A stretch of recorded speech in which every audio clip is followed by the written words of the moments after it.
Get ready, racing fans! The most electrifying week in motorsports is back!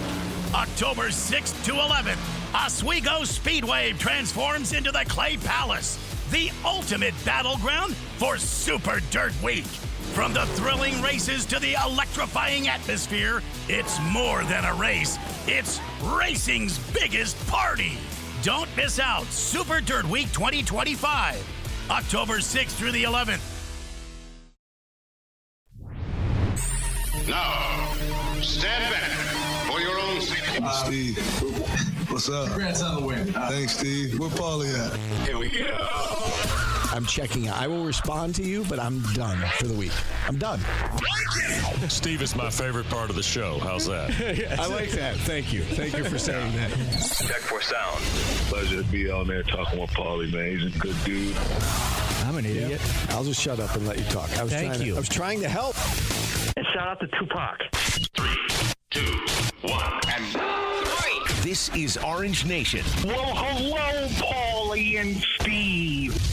With Stephen Fonte and Paulie Sibilia. Check the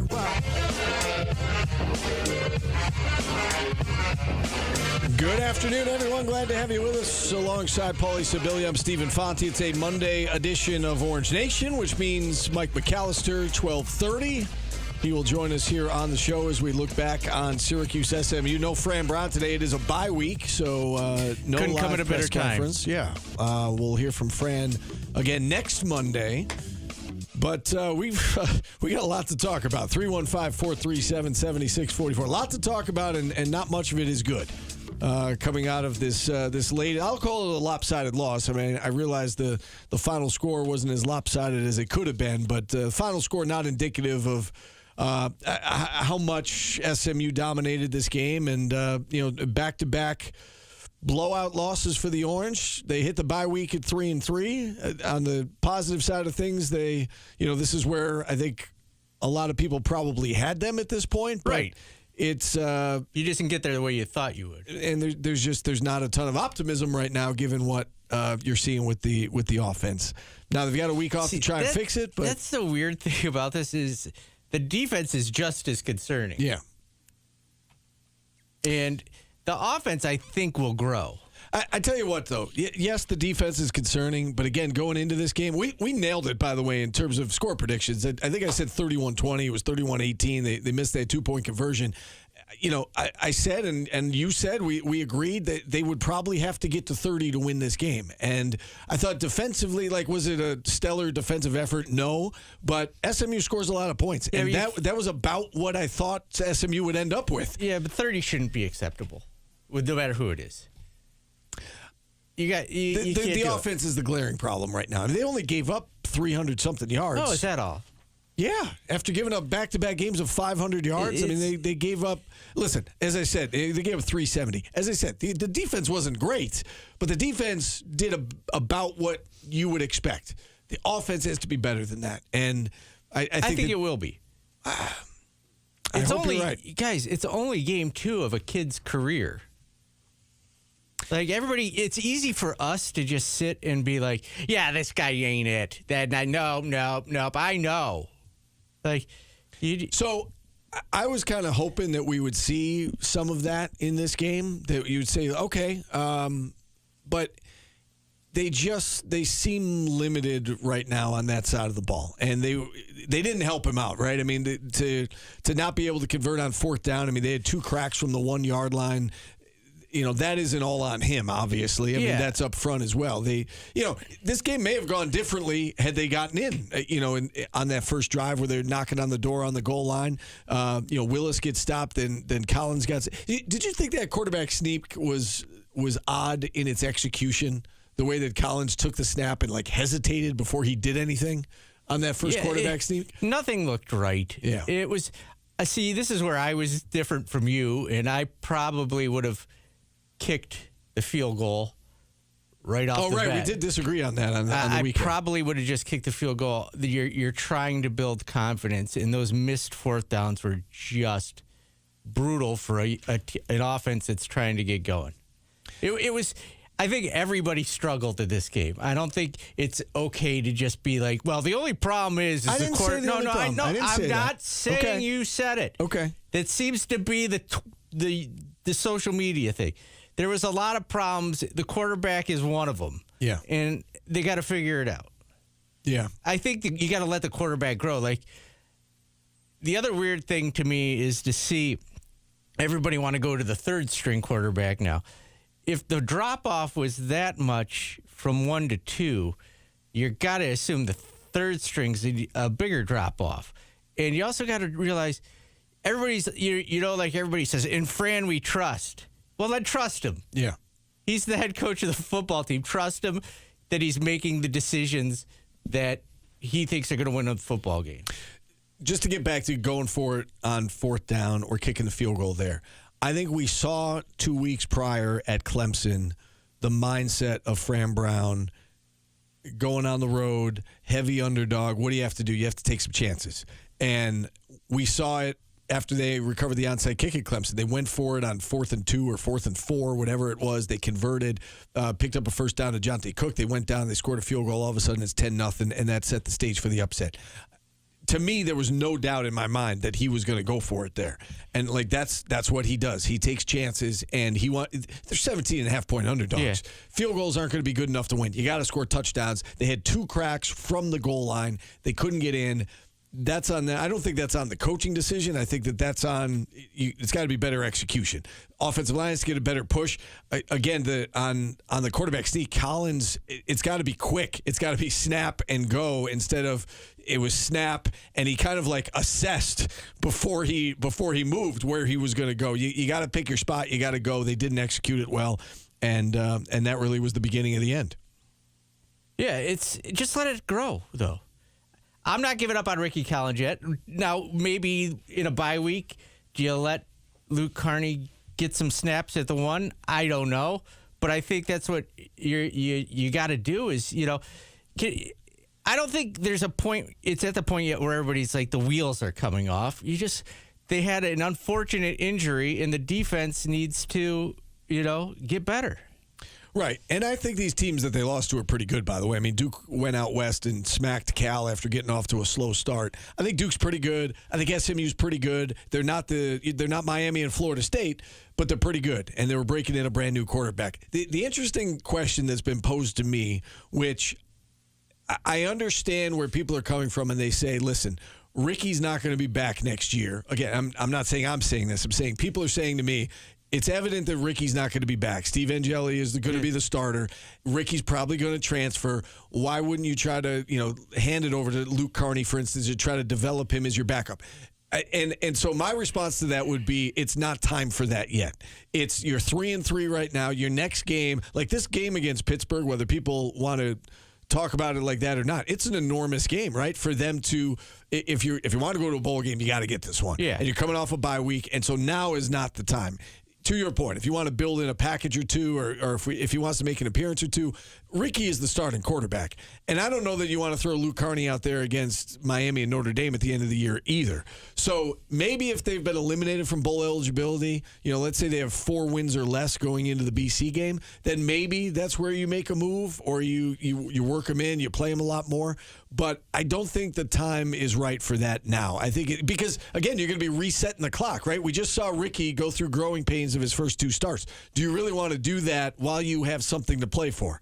And something to play for is a shot at the postseason, a shot to get to a bowl game. Week 2 of this season was what game was that? That was UConn. Yeah. And people wanted Ricky Collins. Right. So and then all of a sudden Angeli was God. Just let it, let Ricky cook. It's like he's Timmy T, Steve. Let him cook. It's football isn't that easy. Like, it's not as simple as, okay, Luke Carney, you're next. This being a quarterback of a Division I football isn't being the host of a radio show. You can't just throw any moron in to do it. And Fran Brown's job is to win games. He can't worry about whether or not Ricky Collins is going to be here next year or not. He's got to win games, and he's got to do it with the players he thinks are his best option. Right. And right now, Ricky, it's his team. Like it is. Like it or not, Steve Angeli got hurt. He's not there. They're not handing things off to Luke Carney right now. It's Ricky's team, and this game against Pittsburgh is enormous. If they want to get to a bowl game, and if you want to keep the momentum going, and 4 straight years, get into the postseason and set the stage for next year, which, a lot of people look at that and they say, well, if Steve Angeli's healthy and bring in another recruiting class and look at the schedule, that could be a really good year. If you want to have all of that at play, you better hope that Ricky comes out and performs better. And you're right in saying that it really isn't just him, obviously. But I think it's the most glaring issue right now and the most glaring thing that's different from when they had it rolling against Clemson to what has happened the last 2 weeks. And we heard Rhett Lashley in his press conference last week, somebody asked him what has changed with Syracuse. He's like, what's changed? Their quarterback got hurt. Yeah. Like, of course, and I'm not sure that the casual fan understands how that can change things, right? With a team, as you said, it's not as easy as, well, it's next man up at the quarterback position, go in there, make a seamless transition. He hasn't played a game in 3 years. It's officially happened, Steve, in our chat. What's that? I love it when Paul goes full homer.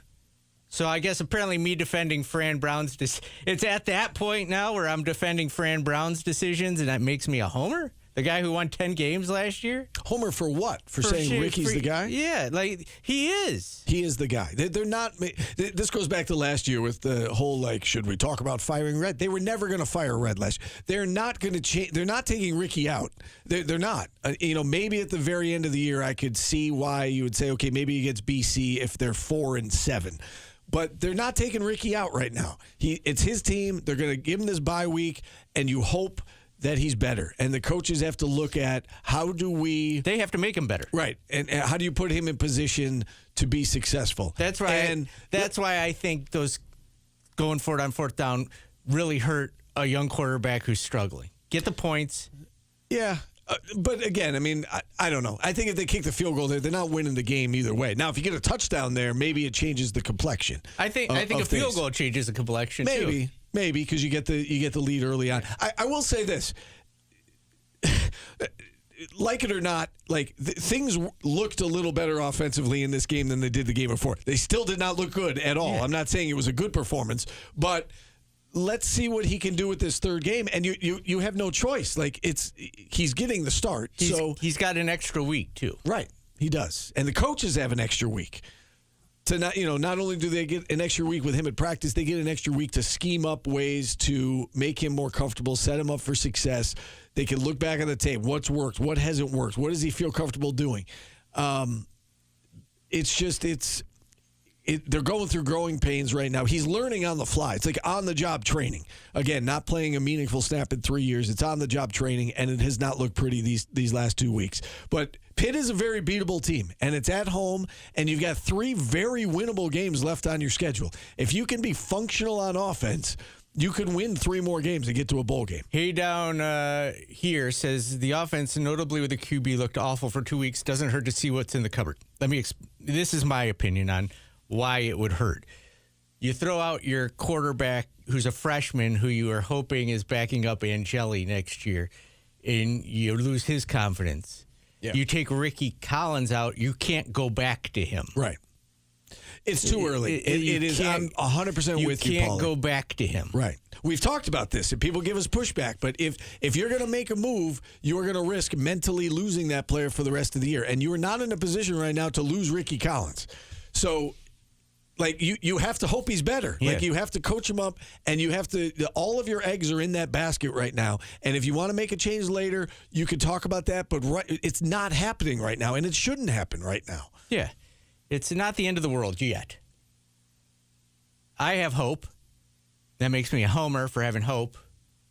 But I think everything will work out. Let's go to Dave in Syracuse. Hey guys. Ricky Collins, the frustrating thing for me is you see the physical talent. The pass he threw to the 52-yarder was an absolute strike. And he started to make some plays with his legs at the end of the game when he decided to scramble. He made some big runs. But there's so much more to that quarterback position in regards to intangibles. that isn't there for him yet. I hope it comes. I don't know that it ever will, but I don't know that it won't. So I understand the patience we have to have. He does have incredible physical talent. But let's face it, if we had Angeli, I think we win that game Saturday. Honestly, we had 4 opportunities for scores that we did not cash in on. Ricky missed some open receivers. He also could have thrown 5 or 6 interceptions. So he's not seeing the field very well right now. But there's no doubt the physical attributes are there. That's what makes it frustrating. You hope the other stuff comes along. It doesn't always. Let's face it. It doesn't always come for everybody. It's a hard position when the bullets are flying. But, I support staying with him right now. I know everyone loves the backup quarterback. I just hope it starts to come around because you don't have a lot of time. It's got to happen soon. It's got to happen against Pitt if you want to go to a bowl game. And I tend to think that they'll figure something out.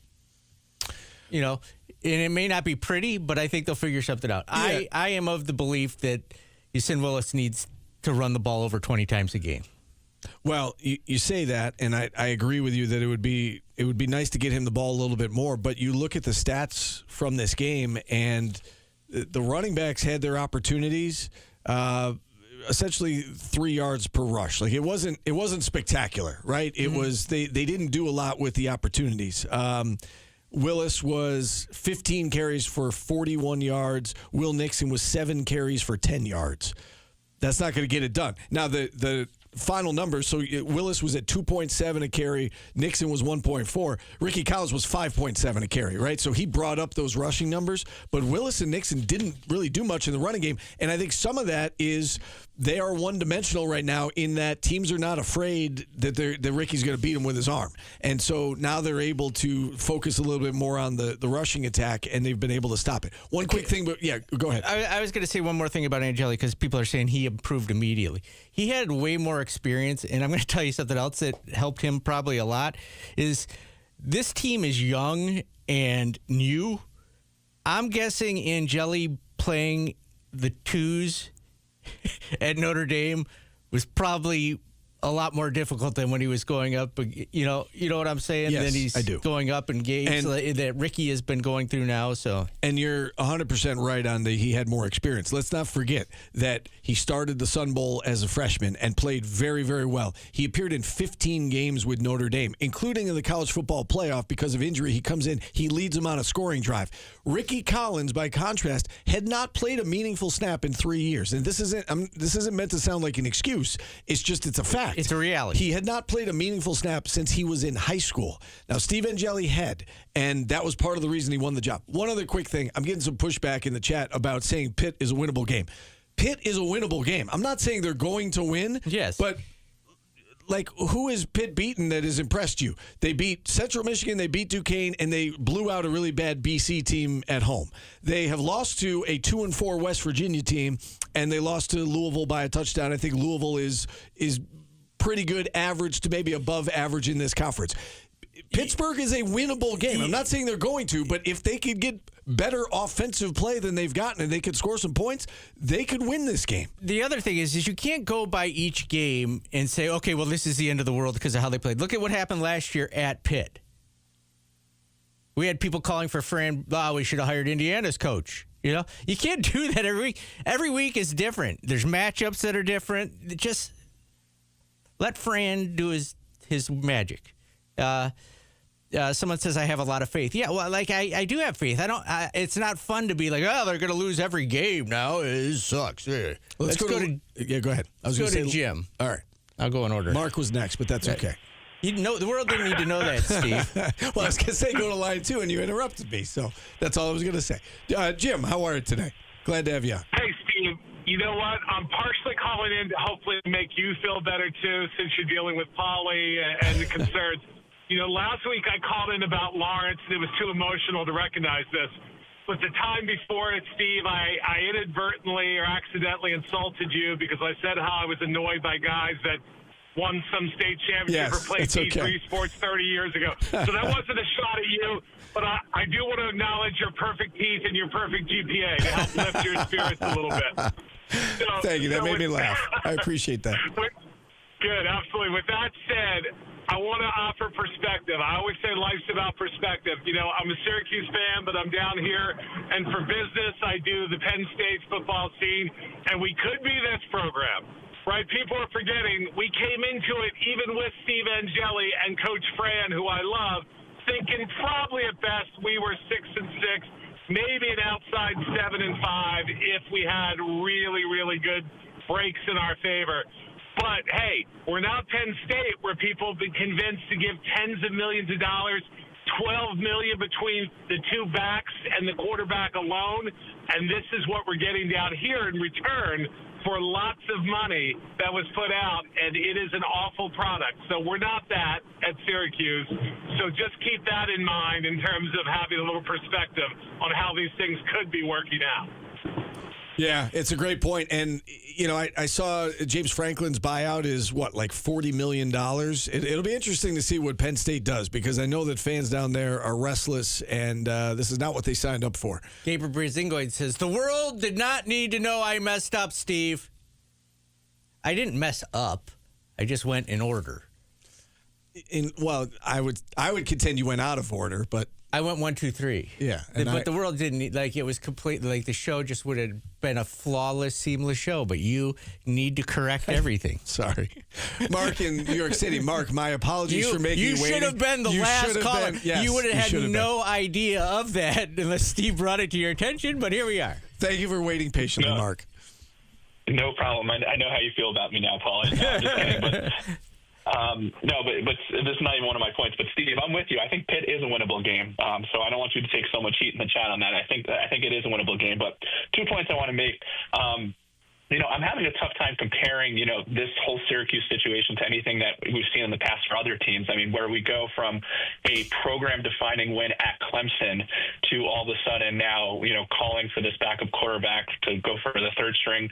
I think, and one of my questions is, do you think that the fans' leash on Ricky Collins is shorter, given, the perspective of beating Clemson at Clemson to all of a sudden, we're thinking that maybe we can be an ACC title contender. Maybe there's a playoff outside chance to now, we're barely hoping to scratch an itch of a bowl game. Do you think that the fans' leash on Ricky Collins is shorter because of that whole kind of, opposite ends of the spectrum? Interesting. You're saying that the expectations got elevated, and so the fans are going to be more impatient with Ricky than they were with Steve Angeli? Is that kind of what you're saying? That's exactly what I'm saying. Yeah. I mean, we beat Clemson at Clemson. We're thinking wow, this team might be something here. Maybe we're going to be an ACC title contender. To now all of a sudden, we're hoping to get to I think Chris Carlson quoted, we're hoping to get to the Walmart Bowl now. When we had aspirations literally 7 days earlier that we might be an ACC title contender.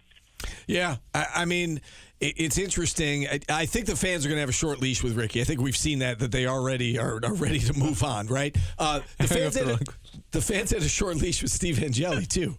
I did mess up that time. I hung up on the wrong call. Whoever was just on hold, call back, because Paulie had a itchy trigger finger and just hung up on somebody randomly. Sorry. Hopefully it wasn't a relative of anybody. No, to get back to Mark's point, though, I think we've seen they've got an extremely short leash, the fans do, on Ricky Collins, but they did with Steve Angeli. Yes. At halftime of the UConn game, people were ready to be yeah, we're good. And then he figured it out in the fourth quarter, and, But the other thing is, it looks like you found your starter. I don't mean to tell people what to do, but you can't go from the Clemson win thinking we got a shot at the playoff to all of a sudden we're the worst team in Division I either. Let it play out. I say that in every sport. Why am I always defending everything? This Pitt game feels like it's a make or break game. Before we go to break, we'll get to more calls when we come back. Do you know what they do have going in their favor with Syracuse this year going into Pitt? It's at home. And they have it circled in their mind, Steve. After last year's game. Yes, they do. It is circled in I don't know if anybody's putting that into perspective enough that Syracuse has this game circled in their mind. That's funny. Let me respond to this. L.A. Orange, serious question, Steve. Have you seen anything from Ricky the fans can hang their hat on and say this is moving in the right direction? No, I haven't. But it goes back to our conversation last year about Red. That's not going to change the decision. He is going to be the starter for the next handful of games, and you have to hope that the coaches can put him in positions to be successful. You have to hope that he comes along. You have to hope that he's better. But no, I'm not saying they're going to beat Pittsburgh. I'm saying it is a winnable game if they can improve offensively. And go ahead. I'm going to say something too. Like, I don't know I'm not going to be as strong about it as you. I don't know that they won't go to Luke Carney. I'm not ruling that completely out, like the Red thing. I would be stunned. I'm not ruling it out, but if it's going to happen, it's going to happen this week. Go with a bye week. If it's going to happen. I think if it's going to happen, it happens with BC. I think it's you're trying to get to a bowl game. You're trying to get to the postseason, and I would be stunned if they made the move. Because as you said, you run the risk of not winning another game the rest of the. Although I know people will say, well, that's a risk. Yeah, it is. They got to determine who gives them the best chance to win. My guess is Ricky Collins gives them the best chance to win. And the coaches are way smarter than me. Steve, that was our opening drive. It was brought to you by Burdick BMW of Cicero, and it went long. It was a long drive, controlled, ran the ball, punched it in. We'll take a timeout. We'll come back, get a couple calls in, and then we'll do a McAllister Monday. All right, back after this on ESPN Radio. Burdick Toyota, Burdick Lexus, and Burdick BMW are proud supporters of game day radio coverage of Syracuse football. We are the pulse of the orange. ESPN Radio 97. How's everybody's weekend?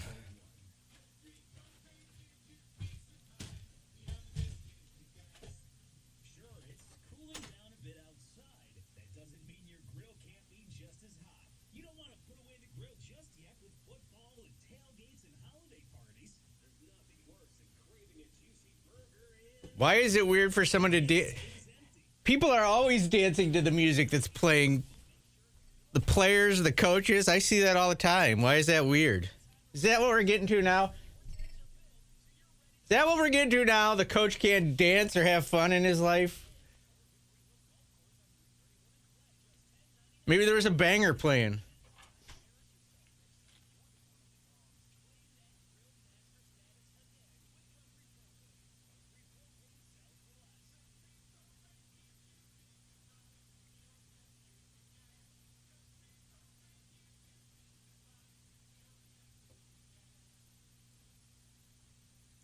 How'd you sleep, Steve?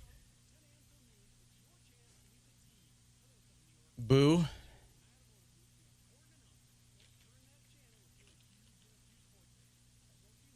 At any Walmart or Target, when I started reading that plastic sheets, I was like, oh boy, you got a bedwetter? What is going on?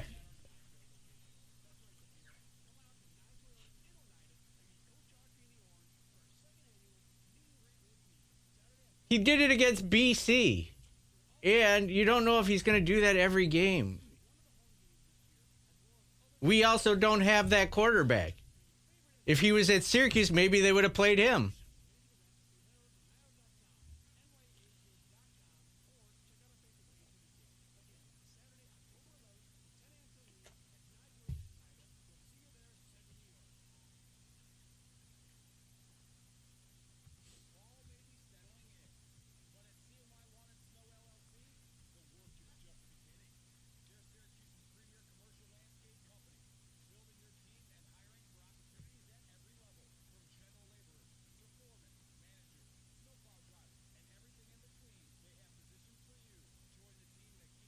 Okay, that's fine. But we've explained why you don't want to put a freshman out there and have him fail.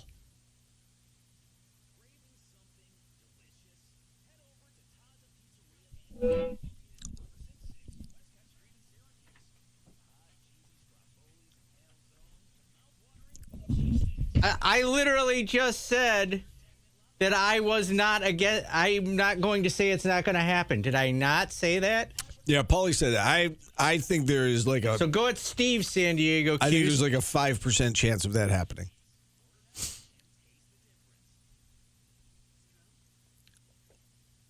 Again, if it's the BC game and they're eliminated, I could totally see it. I do not see it against Pittsburgh. And if you listen to Fran talk, he, like, anytime he talks about, like, when Angeli got hurt, the question was asked, who's the backup now? And he didn't even come out and definitively say who the backup was. I think we all assumed it was Carney because he played against Colgate. But he kind of throws all those guys in that same group together about, oh, they're working hard and they're all getting better and blah, blah, blah. But I don't get the sense that he feels like any of those guys are anywhere near ready to play. You won't commit to any predictions. You won't walk it back. I legitimately, dude, you don't fucking listen for a second. I legitimately just said, if they're going to do it, this would be the week to do it because they have the bye week. All right? Oh, my God. He did say that. They don't fucking listen.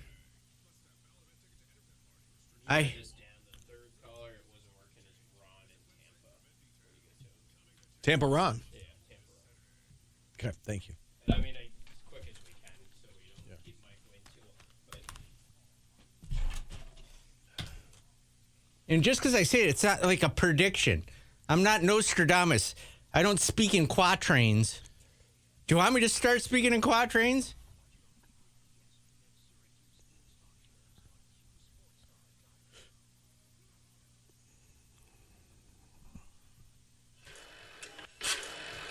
$1990, the year I graduated from high school, Steve. One-hit wonders. Dr. Dre, talking right there, in Michelle A. with No More Lies.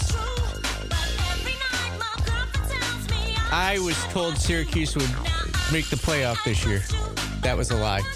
Let's go to, okay, it says next to Vito. So I'll go to him next, Steve, so you don't have to correct me. Let's go to Vito. Vito, what's up, bro? Yeah, so a couple things here. Did you guys talk about I just tuned in, so did you guys talk about Cook's uncle calling the show? Well, we don't know if it was his uncle or not, but if it was somebody related to him, probably not a great look. Well, that would be so weird for someone to just arbitrarily say, I'm this dude's uncle. Yeah, it's a weird crank call. Yeah.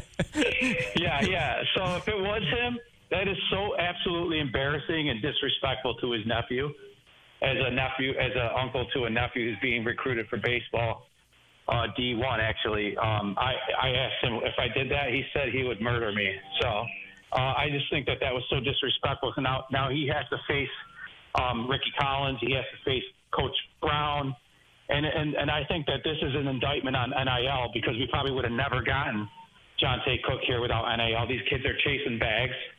Let's be honest, and he probably accepted the biggest bag, and it happened to be from Syracuse, and now this is the fallout. You have people like that. You know, I mean, the key words he's using in that phone call: 5-star, the league, and he fails to see the fact that he's talking about a backup quarterback.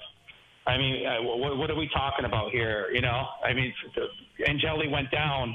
And that's how fate would have it. And you're going to sit here and disparage a backup quarterback, and like he's putting your nephew in jeopardy of making the NFL. What an embarrassment! Vito, let me hit you with something too. 3 games with Angeli, 16 catches, 198 yards, 1 TD. 2 games with Ricky Collins, 13 catches, 156 yards, 1 TD. And 2 fumbles. Yeah. And 2 fumbles. And I would have said, and that touches my next point. If I was the host, I would have said, what are your thoughts on your nephew fumbling 2 times, basically kissing the game away against Duke? So, you know, he had the ball in that game. What did he do with it? But my last point is this, you know, when you look at, I don't want to, like, shoot down Fran Brown here, but a lot of the success of these coaches, especially at Syracuse, obviously with Kyle McCord last year, it hinges on the quarterback. I don't know what they were looking at. I don't know what he was thinking when he basically gave the job to Ricky Collins. I mean, how does Luke Carney look if that's how Ricky Collins looked? And when Angeli declared for the portal, he must have jumped at that.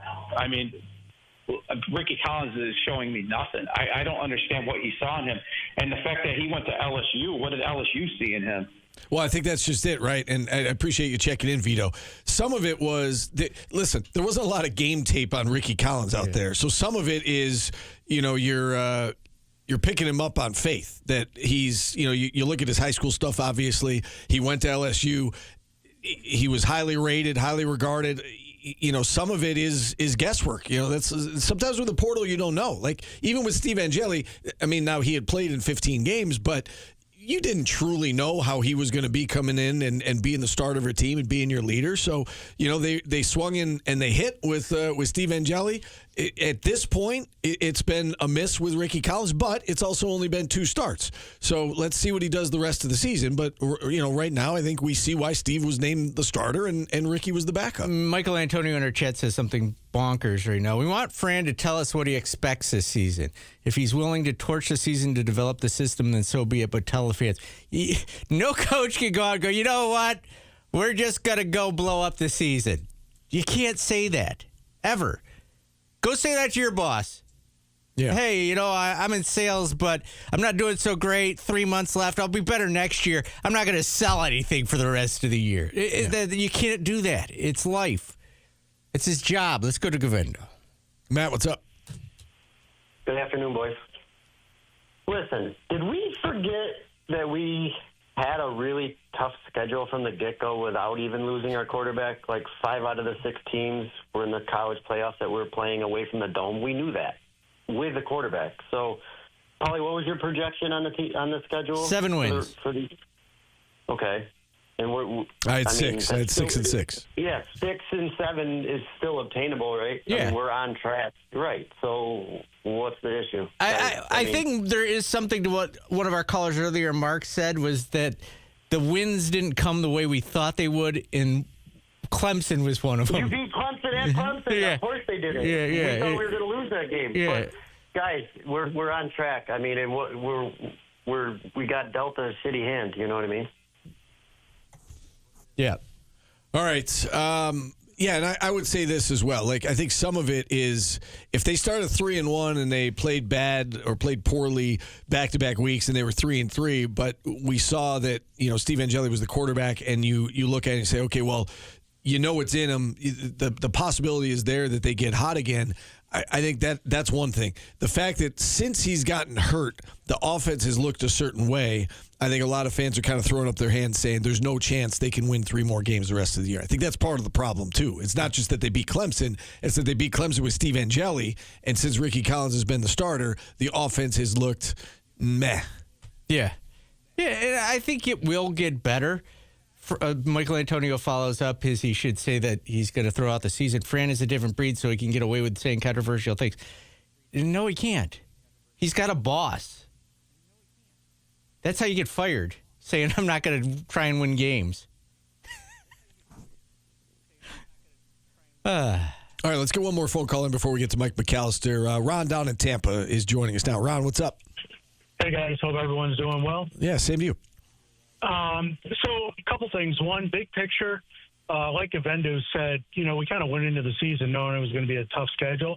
But then Angeli played really well, and now we have 2 years left of Steve Angeli. So going forward, big picture, I think the program's good. Defense looked good, a lot of young players.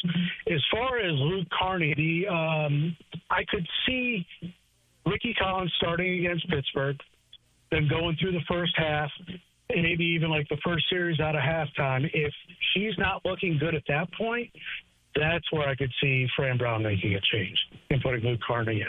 You're giving him a chance out of the bye, maybe a chance if he's kind of struggling a little bit in the first half. But then I think after that, he's got to do what he's got to do to save the season. All right. Yeah, I mean, it could play out like that. I think if you're going to do it, you just do it at the start because you don't want the kid going out there in the second half getting look, he's moving against the twos. If you're going to do it. Rip the Band-Aid off. Yeah, I would be very surprised. Again, as long as a bowl game is still on the table, as many games as they have left, even if they lose to Pittsburgh, again, mathematically, you've got 5 games left. You need to win 3. I don't know if you're going to throw Luke Carney. Like, he's a freshman. And, I don't know if you're going to throw him out there against your next 4 games are Georgia Tech and Carolina at home. Carolina's not good. And then at Miami and at Notre Dame. I don't know that you're throwing Luke Carney out. His first career start going to be on the road against the nationally ranked opponent. So, again, the way that the rest of the season shapes up, I would be very, very surprised if Luke Carney started a game prior to BC. Or Johanna says Fran is loyal. Every head coach is loyal to their best players. a coach is going to be loyal to the guy who's going to win him the games. It's not out of loyalty. It's out of what he sees in practice and what he saw in preseason. And there is some loyalty involved too, though, in that you want to invest your trust and confidence in someone, and as a result, you hope that you get better results. Yeah. Like if I know my coach believes in me and trusts in me and is confident in me and is, he doesn't have a short leash on me, I'm going to probably perform better than if I feel like if I make once I make one mistake, I'm coming out of the game. I'm going to play tight that way, So I think as a coach, I think it is good to have loyalty and confidence in your players and tell the players, you're my guy. Go win us this game. It hasn't clicked yet for Ricky Collins. It's been 2 starts. He's running out of time to make this happen. This game against Pittsburgh is enormous. Ricky Collins also didn't have UConn and Colgate to warm up against. Yeah, right. It's fair. Although Steve Angeli was thrown out there against Tennessee right off the bat. But, listen, Steve Angeli was more ready to play right from the get-go, which is in part why he won the job. And it's part of the reason, just give it time. It's football. Let's take a break, come back, get to Mike McAllister. McAllister Monday, really late, but everybody's up in arms. Yes. The pitchforks are out already. All right. Mike McAllister joins us next on ESPN Radio.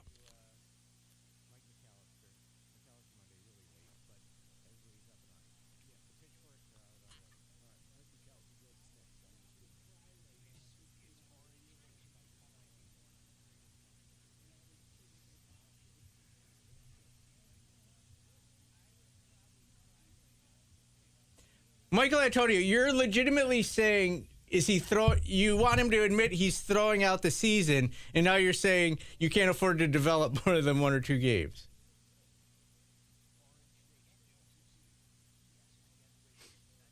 It's a bad take. Delete your account.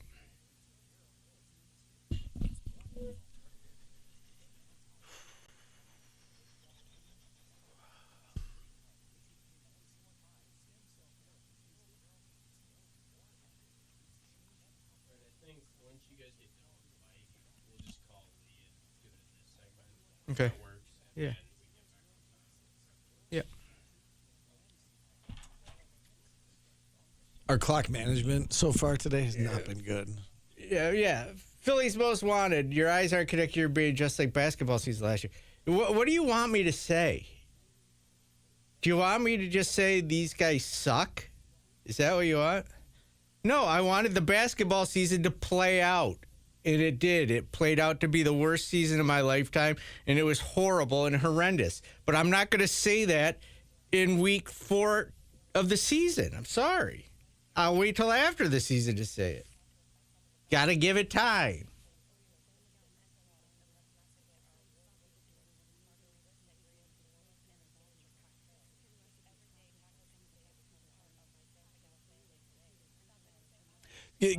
Let me ask the chat a serious question. So for those of you that want Ricky benched, do you want Ricky benched because you think Luke Carney is actually the better option, or do you want Ricky benched because you want Luke Carney to develop for next season? Because I think those are 2 very different reasons, right? Because I think in all likelihood, I think we can all agree that even though Ricky is struggling, he's probably more ready to play. And by probably, I mean almost certainly more ready to play than Luke Carney is. But if you want to put him in there to develop him, then again, I think that's a different debate. That is punting on the season, and you want to get ready for next year, which, again, at least you can have a conversation about that. But if you think Carney is the better option. Explain why Fran is keeping Ricky. Don't you think he knows that Ricky's his best option? Yeah, Michael Antonio, he's keeping him in there because he thinks he's the better quarterback. But so Red Rob, you say, but if we, without seeing Luke, we don't know. But the coaches do know. The coaches see these guys so they are making a decision based on we do know what we have in Luke Carney, and maybe they're excited about him for the future. But I don't think they're going to burn his red shirt for this year. So I think you're going to see him in less than 4 games, and the coaches do know. I don't know that you want to throw him out there against Georgia Tech, Miami, and Notre Dame as 3 of his first 4 starts. I just don't think it's happening. I have to soft play my relationship with the program. Tell me that on Saturday when I approved that tweet to go out. So I can at least listen to the people who are saying, like, you want to develop him for last year. I get that is, they're like, that's a valid point. Now, Fran has to prioritize what's more important to him, trying to get to a bowl game this year or developing a backup for next year. But I can at least understand that, but I don't think, for the people who think that Luke Carney is better and he's sticking with Ricky because he's loyal, that's to me, that's not it at all. He's sticking with Ricky because he thinks Ricky gives him the best chance to win. We're assuming that he thinks he's the best. No, he clearly. If he thought Carney was the better option, why would he not play what he thinks is the better option? That doesn't make any sense. So if Carney goes in, and he stinks, do we go? Is it all of a sudden now we got to go to Jakari, and then if Jakari stinks, we got to put a wide receiver at quarterback? Rich Beelan. Put Valari back there.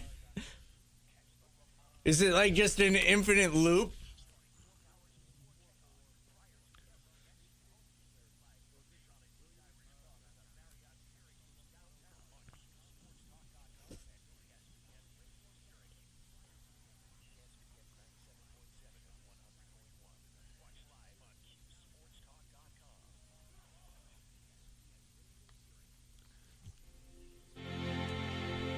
This song is dedicated to whoever the backup quarterback is at Syracuse University. Nothing compares to you. Is it an infinite loop, Steve? So if they put Carney in, is it like, hey, we need Jakari in? And then if Jakari stinks, we need the next guy in? Well, that's just it. Are we going to place a quarterback every game just to see who we got? That's just it. Like, if you start Luke Carney against Pittsburgh, it's resetting the clock on. This is actually this Steve Angeli, or Kyle McCord for that matter. Yeah. All right, let's. This is probably what a first year of a head football coach should look like. A guy who's growing his program with his players. It's probably what it should look like if you're realistic. Well, again, anybody who got loses, spoiled last year. Anybody who loses their starting quarterback's going to struggle, and it hasn't looked pretty since it happened. If you also lose Oronde Gadsden, the Quinn Allen, yeah, but they were 3-1. Yeah, I know, but they beat, even with that, and they the loss was to Tennessee. Yeah, I know, but they beat UConn. You also got to look. They beat UConn in Colgate. I know, and Clemson at Clemson. Yeah, okay, it's fine. And played Tennessee even for 3 quarters. It was the first quarter that did him in. Anyway, we don't want to keep Mike McAllister waiting any longer than we already have. Mike, so sorry to keep you waiting there. A lot of people are he knows he's in upset. This business. A lot of people checking in today on the phone lines. So I guess where do you stand on this whole debate about Ricky Collins? And do you see enough in these, did you see enough against SMU that you're optimistic then it can get better? Or are you looking at it as, the offense is just going to be limited the rest of the way? This just kind of is what it is, and they're going to have to find other ways to win football games? Well, first, I don't subscribe to the theory that players can't get better as seasons go along and things can't improve, right? So I know a lot of the chatter is around, well, Ricky isn't it. He's not good. You can't win with him. That is basically going under the assumption that he makes zero improvement for the rest of the year and just plays bad football in every single game. If that's the case, then yeah, they're not going to win any more games. Fine. But he was rated a 4-star recruit for a reason. There is talent there. And I remember just about 1 game and 3 quarters into the start of the season, everyone wanted Ricky in for Steve Angeli. And now 1 game and 3 quarters, and then he had that 4th quarter against UConn. 1 game and 3 quarters into the start of the season for Ricky, essentially, and he hasn't played all that well. But then he played better in the 4th quarter against SMU. It just wasn't enough. So if they were playing UConn instead of SMU, do they come back in similar fashion? I mean, who knows?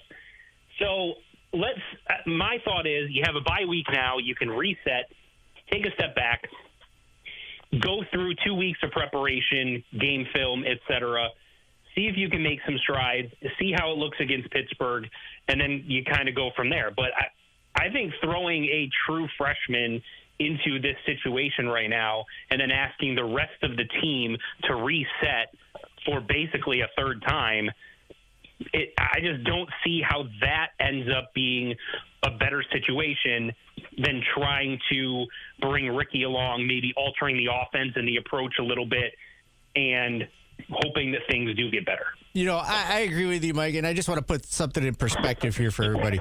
He was the 13th best quarterback in the 2023 class. He received offers from Florida State, Penn State, Purdue, and LSU. He's got talent somewhere. It's probably just got to take time to grow. Yeah. Paulie and I disagree on the opening drive, Mike, about going forward. Paulie said he would have taken the points.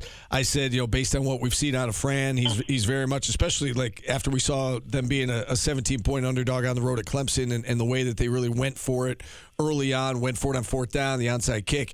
I didn't think there was any way that Fran wasn't going to try to go for it along the goal line. Now, the play call, you could talk about the third down and the fourth down, and maybe they should have done something differently there. But I was 100% in favor of them trying to score a touchdown there. What did you think about the decision to go for it?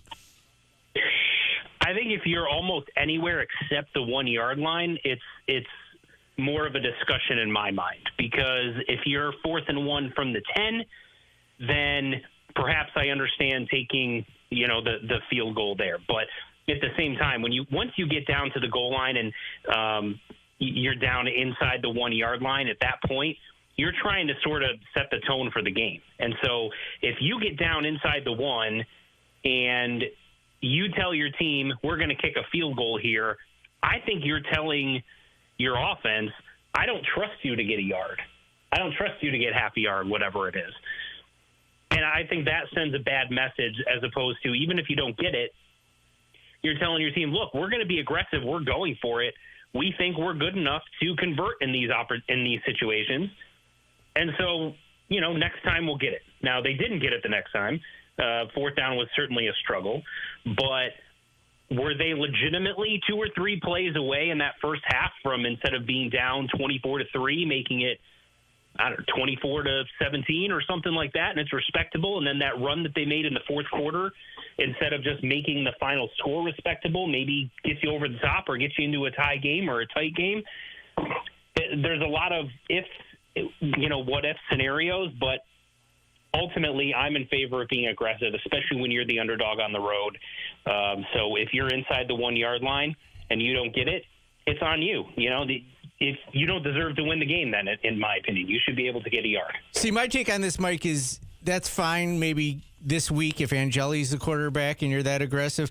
But you saw what your offense did last week, and I just think that first fourth down that they got, you just kick the field goal, get points, get good mojo rolling, and you're up 3 on the road, and you go from there. Yeah, I get it, but at the same time, you had already gotten a fourth down. You had been moving the ball really well up until that point. Up until the 3rd and 1, there wasn't much resistance from the SMU defense, to be honest. They had a couple of good-looking passes. They were running the ball pretty well. They converted a fourth down, a 4th and short. So at that point, if you're going to go for 4th and 1 on the 10, why wouldn't you go for 4th and 1 on the 1? So I feel like if they had kicked the field goal on the 4th and 1 at the 10 or whatever that was, I don't think anyone's having a discussion. If they convert the 4th and 1 on the 10 and then don't go for 4th and 1 inside the 1, I think everyone's going to say, well, that doesn't seem to align with what you've been and who you are. How would you go for it on the 9 but not on the 1? That doesn't seem to make a lot of sense. So I think he was just trying to stay true to who he was and trying to give the offense an opportunity to jump out to an early lead. How would you assess the play of the defense? Obviously, didn't give up the same yards that they gave up the previous 2 weeks against Duke and against Clemson. Still gave up a lot of points. What do you make of the defense right now through half a season? Through the first half, I was pretty down on the defense. I thought they played a lot better in the second half. And the funny thing about this game is they mentioned it on the broadcast, but if you just watched the body language, SMU looked like they were losing by 3 touchdowns the entire second half. I mean, their body language was awful. They looked like they were getting creamed. It was very strange. But Syracuse played much better defense in the second half. They limited it to just 7 points. But, yeah, gave up too many plays in the first half. There were some missed tackles. There were some opportunities to possibly create some turnovers they didn't take advantage of. They gave the quarterback too much time in the pocket. But I thought they did better on the ground for the most part, defending the run in this game. But, yeah, there's still issues with this defense. Like, they're not going to be a really good pass rushing team this season. They're just not. We've seen enough of it so far this season that's a significant weakness. But I think they've got some good players on the back end. They're just hurt and or young. I think there's some talent at linebacker that flashes at times. But, again, there's some youth and inexperience there, so there's some inconsistencies. And then, along the defensive line, that's really where they've had some struggles, whether it's stopping the run, whether it's pass rushing. It's that's an area of weakness for this team. There's no question about it. Going to do something new here with you, Mike. We're going to do an audio daily double. Seeing that we're talking about defense, what did you make of this comment from Fran Brown? I just thought we called the wrong stuff in the first half. Honestly, second half we did. There was things that I was put in this week that I wanted to do that we didn't do in the first half. That wasn't right. We shouldn't have done that. We didn't put the kids in the right position in the first half.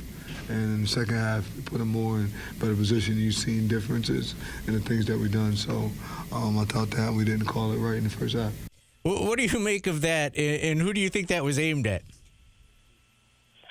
Well, you have to think that was aimed at the defensive coordinator, assuming that Elijah Robinson is the one that's calling plays, right? So that sounds to me like they had gone through film review and film study and came up with a game plan of how they wanted to attack SMU's offense.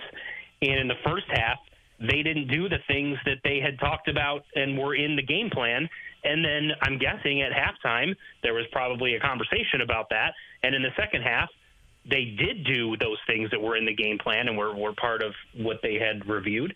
And that's, in his mind, why the performance in the second half from the defense was significantly better than what it was in the first half. That was kind of my takeaway, was he didn't think that they stuck with the game plan that they had come up with to attack SMU's offense in the first half, and instead kind of reverted back to some of their base stuff that they would do almost against any opponent.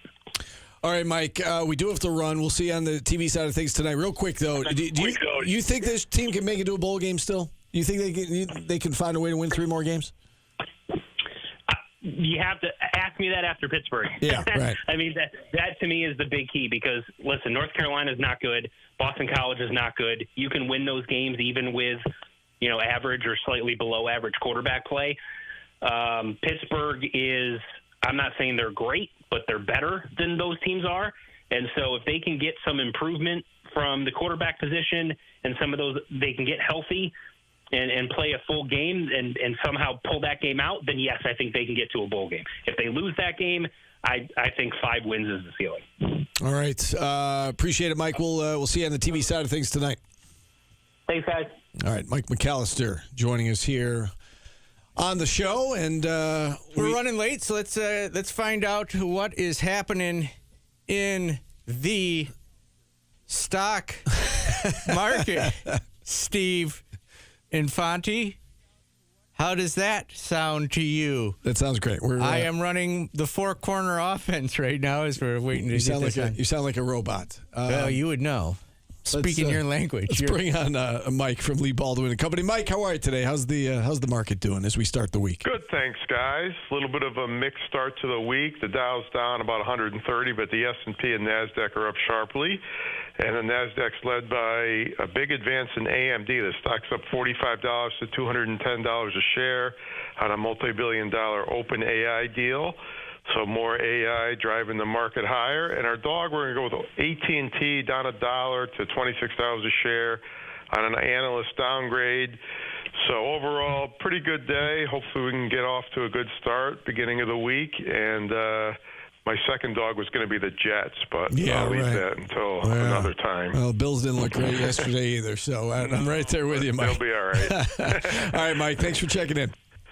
Thanks, guys. All right, all the diamonds, none of the dogs. Be sure to visit LeeBaldwin.com.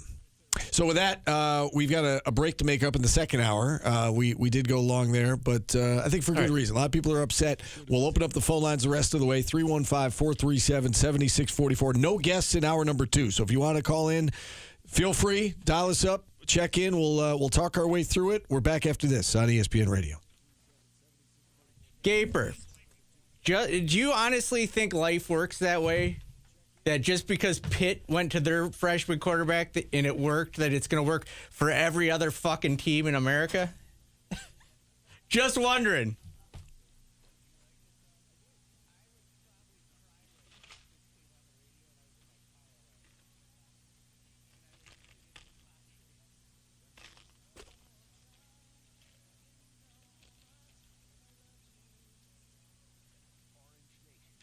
They probably had more confidence in their freshman quarterback than this coaching staff does.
Sorry.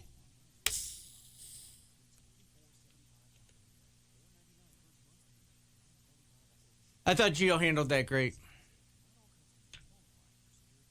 Yeah, football season's getting like basketball season. I'm getting...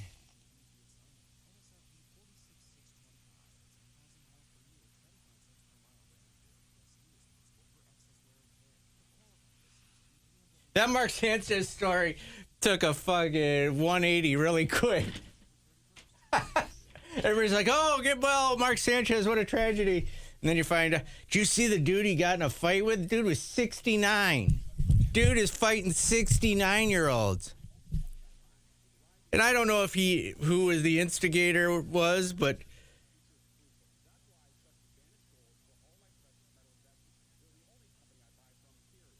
Yeah, the hospital picture of that old dude.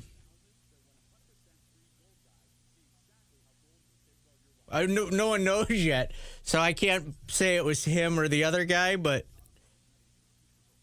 they both came out of it. And you know that when they say, man, I hate to see the other guy? They both got it.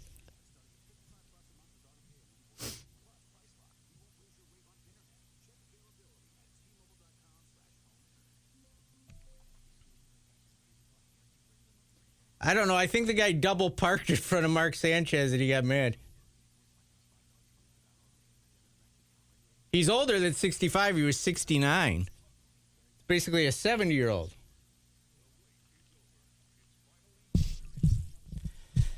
Yeah, I am sleeping better. Thanks for asking. Yeah, I don't know if the old who's at blame, but...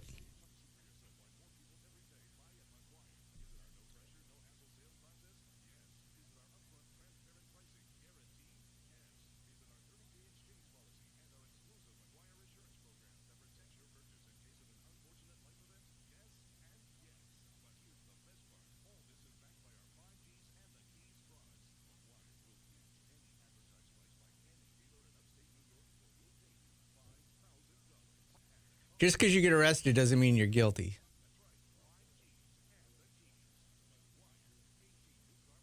It was the butt fumble joke that broke the camel's back.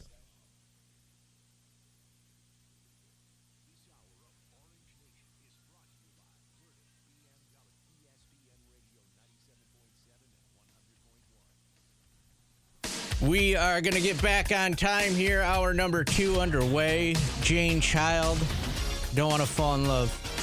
People don't want to fall in love with Ricky Collins. Spooktacular Stroll starts this week, Thursday. through Sunday. Get out there. I've got Long my Branch. ticket. Yeah. Who gave it to you, Steve? Tell me. You did. Tell me. And how, I really, really appreciate it. Thank you. Thank you for hooking me up. Tell me how nice I am.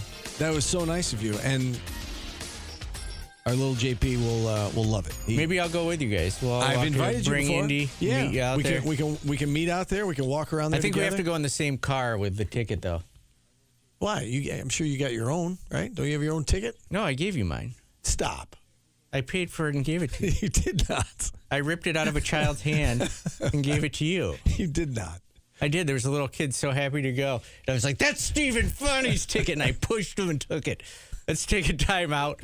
We'll come back. We'll talk more football. All right. We'll get back on time. But again, full lines open. We have no guests lined up. We want to hear from you. 315-437-7644. Back after this on ESPN Radio.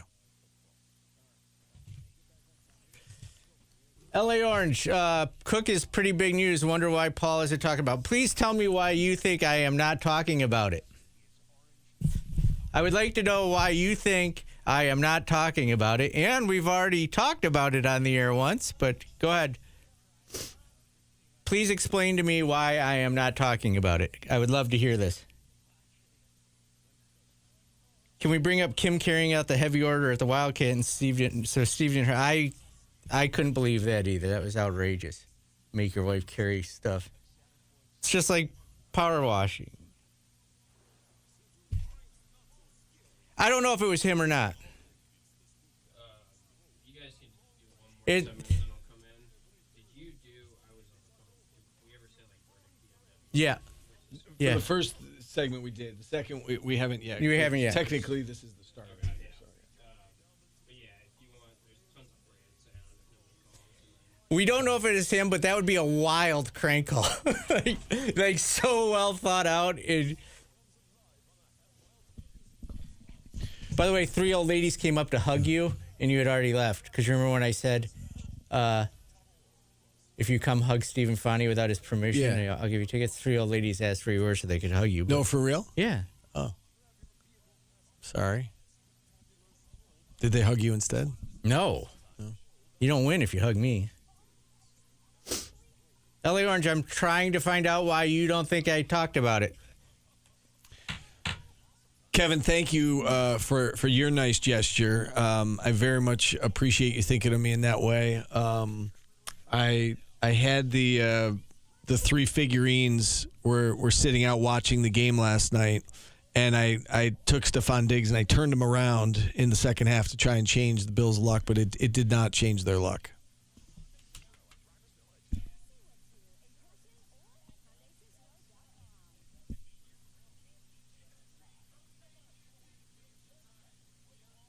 It didn't look good. It's a MASH unit.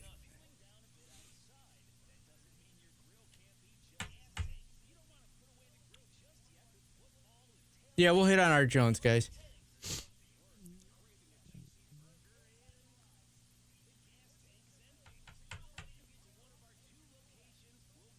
Yes, it was very well attended. By the way, guys, this isn't a hype thing for me, but when that tweet went out, the call came to me to ask if we should send it, and I said yes. So I'll take the heat for that. So it's not like I'm trying to avoid it. Someone, did I tell you the story? Someone who's got a lot of followers on TikTok said that his dad emailed him also. Oh, yeah, you did tell me that, yeah.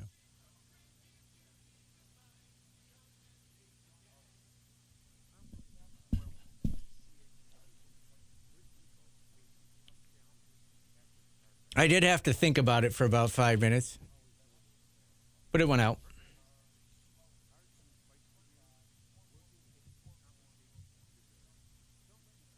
He deleted 2 tweets. But I don't know if it was him. It seems wild that somebody would call in and say that stuff. Like, I don't know what the motivation would be.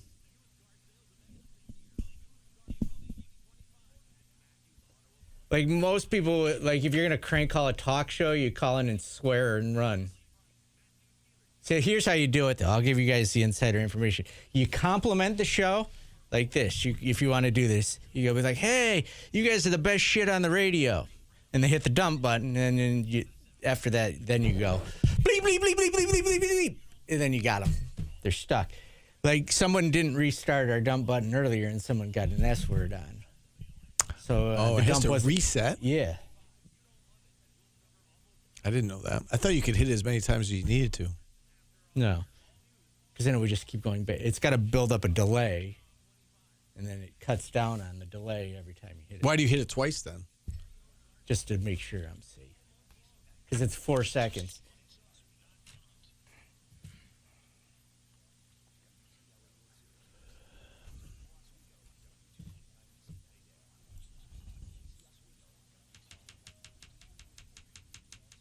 Have you ever met a girl that you tried to date, but a year to make love, she wanted you to wait? Let me tell you. We are rolling along, Steve. This is a banger. Biz Marquee. We are driving into our second hour right now, brought to you by Burdick BMW Cicero. We are going to drive off topic here all of a sudden, too. Let's go to Stefan in Utica. Stefan, what's up? Well, hello, Paulie and Steve. Hello. Stefan, how are you? Good. How are you guys this afternoon? We're doing well. We're doing well. What do you got? Now, if people remember,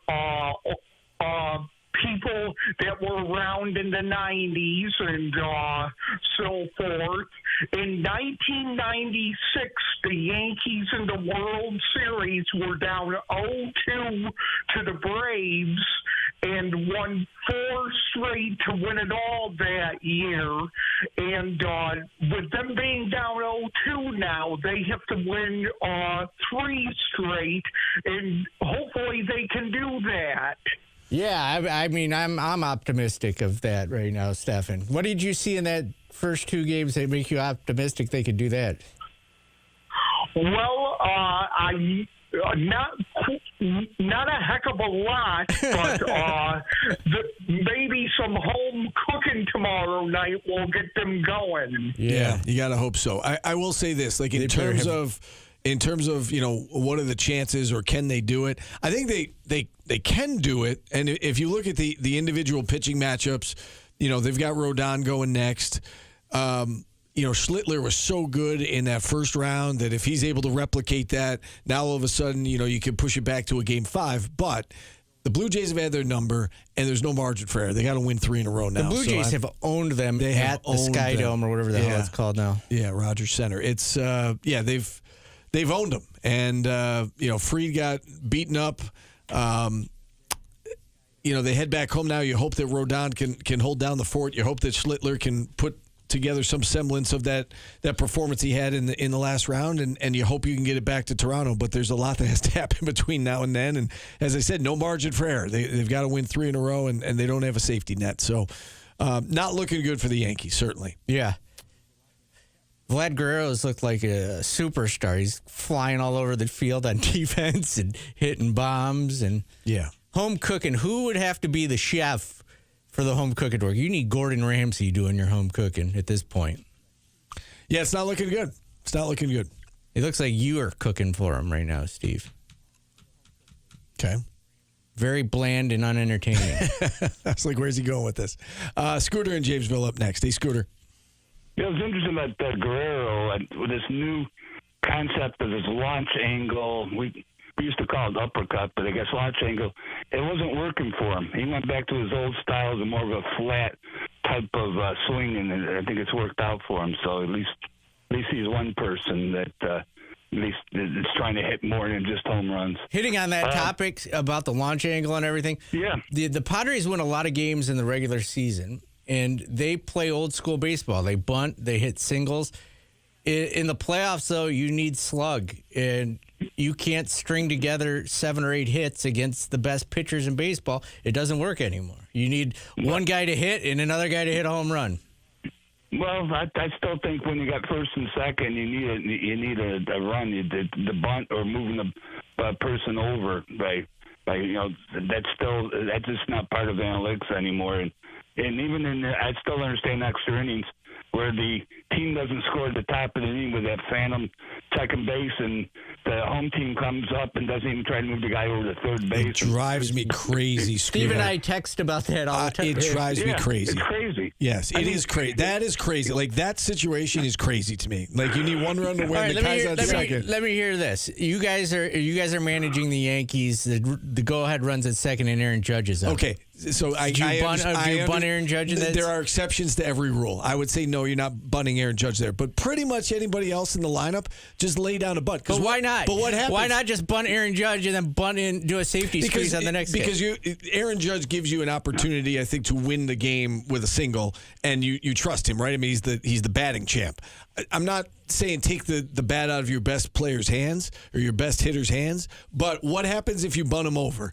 Then they always walk the next guy. Now you've got first and third with one out, and then all you need is a sac fly to win it. So there are exceptions to every rule. I'm not taking the bat out of Aaron Judge's hand, but pretty much anybody else in the lineup, lay down a bunt, let's move them over, and let's get first and third with one out, and we'll take our chances.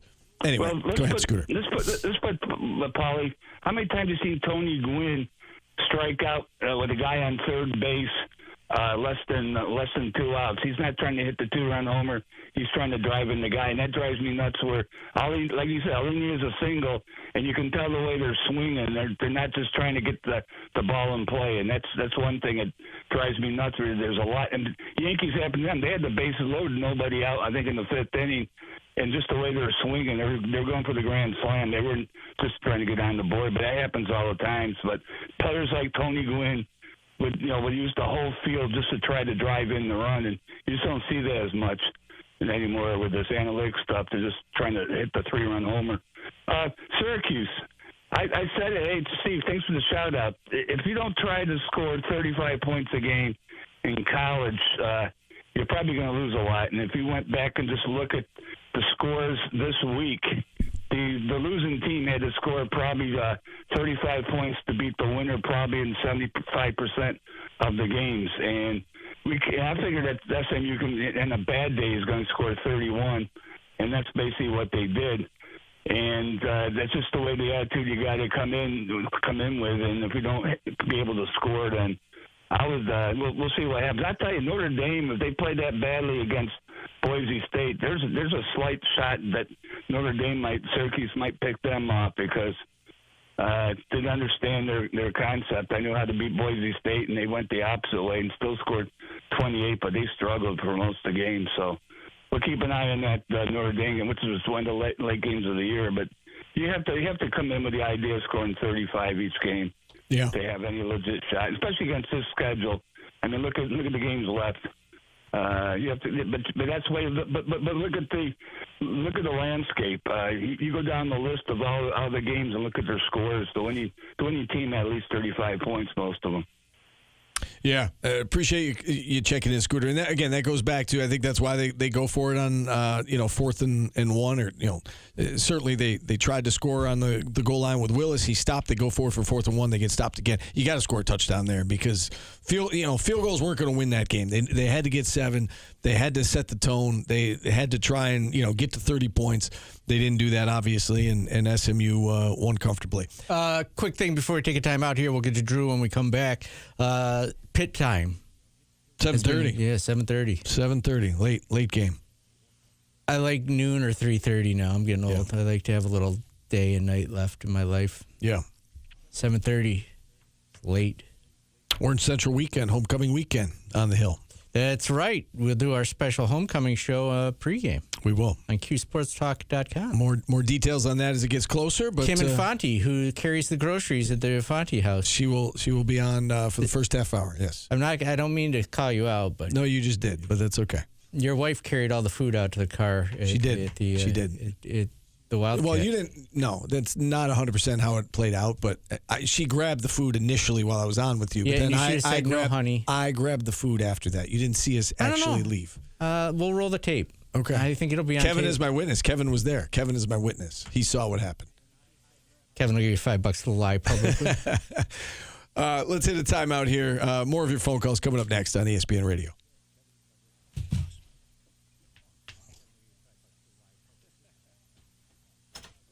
Wait, why was it your fault? Did you call him out? Did you call? Okay. He had something for me in his car. So we went out together, but I grabbed the food, I put it in our car, and then I went to go see Kevin. We didn't take Drew a break, and then I'll check back in.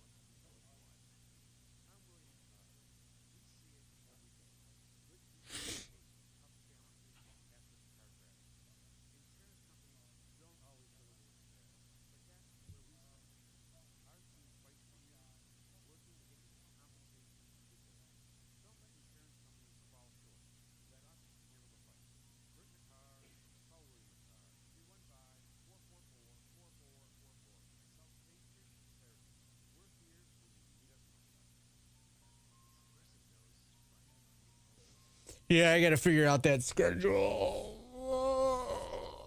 for next week.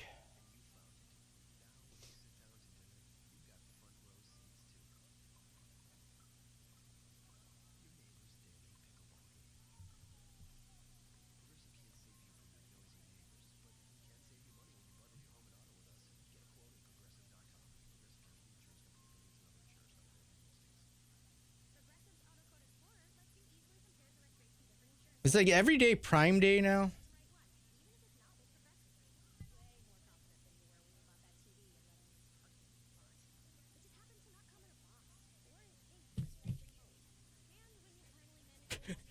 DJ double meningitis. That's that sounds awful.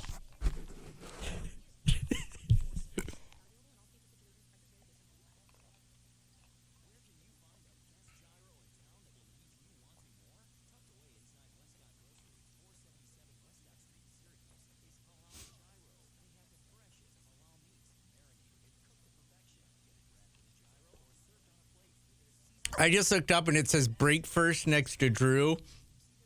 And I thought he was calling in to talk about breakfast, and I was ready for it.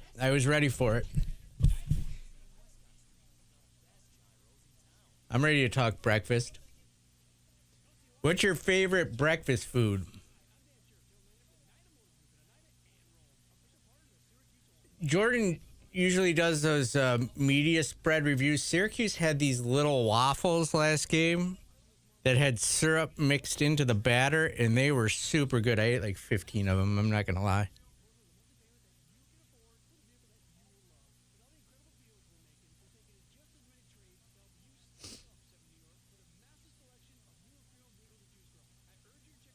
I like a good frittata.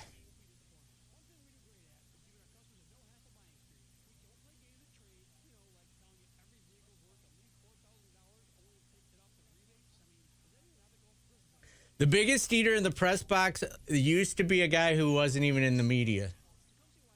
I don't want to put him on blast.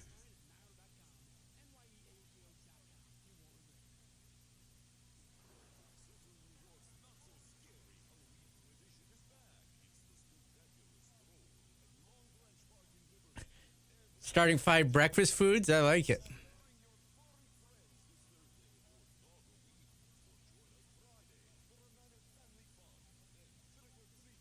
Not a video guy.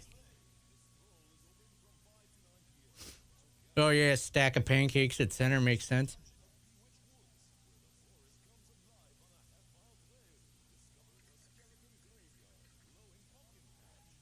See, isn't it nice to just get all the anger out, and then we can all laugh and have a nice talk about breakfast foods?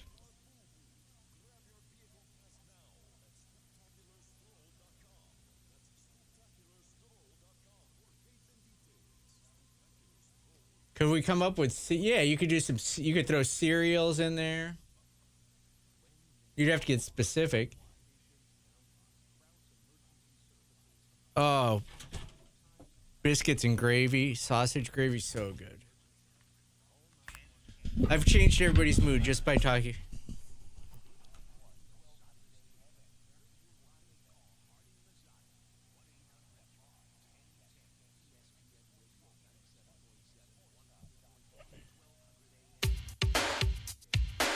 I Want to Be Rich, Steve Calloway, One Hit Wonders, 1990 is the year today. I want to be rich like Steve Infante. Have that Infante dough. It goes Rockefellers and Fonties. Funny. Steve, I got a little advice for Ricky Collins. What's that? I just learned this. Our chat is a bunch of angry fans, right? You just learned that? Yeah, just learned it. But I learned something that derails the anger. So if he struggles next time at the press conference, just come out and go, "Hey, what's your favorite breakfast food?" And everybody gets everybody comes together. Everybody gets happy, and they're like, "Oh, I love bacon. Oh, waffles are my favorite." It's great. It calms everybody down. Because I was saying the media spread at the last SU home game, they had these little waffles. They did, yeah. That were like syrup infused. They were like the McGriddle, but a waffle. Yeah. Like the McGriddle bun, and they were delicious. Yeah, I agree. Housed them. They were delicious. Drew in Syracuse up next. Hey, Drew. Hey, guys. Three things. I want to say this. I love Scooter. Scooter's a great call every day, and I really appreciate him, but Boise State was never close with Notre Dame, so we'll get that out of the way. Number two. The war has begun. I love Scooter. I do. Number two, everybody, I said it a few weeks or last week, I think, relax. Listen, we knew this wasn't going to be a great season. It wasn't going to be a great season, but you lost your starting quarterback. The only thing I'm upset with, that's the third part of my call, is that Brian Brown kind of lied to us that everything was close between Ricky Collins and Steve Angeli. Let's be honest, that was never close. Steve Angeli was hands above Ricky Collins. It does not mean that Ricky Collins cannot still lead this team, and I believe that. I do. I'm one of those few that do believe Ricky Collins can come back and lead this team. So I just hope for the best for SU, and thank you for taking my call. I don't know if he lied to us because I wasn't there to watch the thing. Some people crack in game situations and under pressure. He may have been great in practice. Right. And then the actual game is way more difficult than practice. So you never know. Yeah, you never do know. And even if he was lying, he has to lie in that situation. Right. He wants to show support for both guys. Obviously they both came here. They're paying them both NIL. I don't think he lied either. Steve Angeli went through a process the first 6-7 quarters he was out there too. Yeah. There were some growing pains, right? And then things started to click at the end of UConn, and he was able to turn it on. It's a small sample size too, because we saw him against Colgate. Everybody's going to look good against Colgate, and then he went down and played lights out against Clemson, and he very much looks like the starter. But again, there were people in Game 2 calling for Ricky Collins to replace Steve Angeli. So I don't think Fran necessarily lied, and I wouldn't put it like that anyway. Even if it wasn't as close as Fran made it sound, Fran wants to show support for both guys, right? And for all his guys, he doesn't want to throw anybody under the bus. So Steve won the job for a reason. He had a conversation with them. Ricky took it well. Ricky kept working hard. Steve went out with injury, and now Ricky's the guy. So I wouldn't use that term that he lied. I think maybe he embellished how close it was. Maybe he didn't. But it is what it is now. Steve's not there, and Ricky's got to get it together. The other thing I think a few people need to settle down on is like the money aspect of it. Like Ricky Collins is still 20. And we don't know how much he's making. Everybody just says, like, he didn't play at LSU, so I'm guessing he's not getting what Kyle McCord got. I'm sure he's making good money for someone playing a game at the college level, but I don't know that he's making life-changing money. Yeah. Yeah, I don't think he's making life-changing money. He's probably making a good amount, but yeah, it's probably in the six figures. But yeah, it's just. I think everybody assumes, the quarterback, they gave him $1 million some odd dollars or $2 million. That's not necessarily the case. All right, let's hit another timeout. We will finally be back on time once we get to this next break. I do have a question. The chat does occasionally ask a good question. Steve, have you ever had a McGriddle? I've had one. I had a McGriddle. It was too much for you. No, it was was probably too much flavor, just exploding everywhere. I had it at an SU basketball game. It was part of the media spread, and I loved it. And I actually talked to Jordan about it. I was like, where have these things been my whole life? But they're not great for you, so just keep that in mind. So I had it once. I haven't had it again, but I wouldn't mind if I had it again. Life's not great for you, Steve. Social media is not great for you. Doing this radio show, not great for you. Breathing the air. But you do it anyway. Not great for you. Yeah, live a little. For God's sakes, get this man a McGriddle. That's what you need. Just have a McGriddle, for God's sakes. Enjoy life. Like, it's been an awful week for Syracuse athletics, you know? It has, yeah. You know, in the passing of players. Go have a McGriddle, dude. Okay, maybe I will. Yeah. I very much enjoyed it, so. Just have a McGriddle. All right. Let's take a time out. That's my advice in life. Get that McGriddle. Go get it. And McDonald's didn't pay a damn thing for this. But you know what? You only live once. It's like they say, you know, you'll never regret the trips that you take. You know, it's the trips you don't take that you regret. Yeah. Eating that syrupy, delicious goodness. Enjoy it. Okay. All right. We're back after this on ESPN Radio.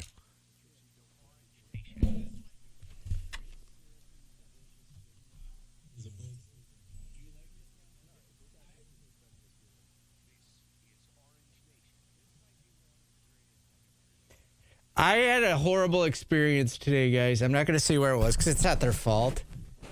But a place was having a sewage treatment done out front of their establishment, and it was gag-inducing. Oh, I walked out and gagged, and my eyes watered.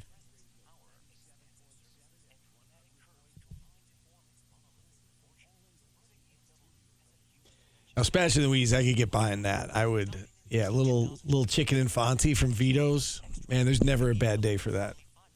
Oh, my God, that sounds delicious, L.A. Orange. A piece of Chick-fil-A chicken between two McGriddles. Oh, I think it moved, Steve. Sorry. I had to say that. I chubbed up a little thinking about that. Little half stack for that one.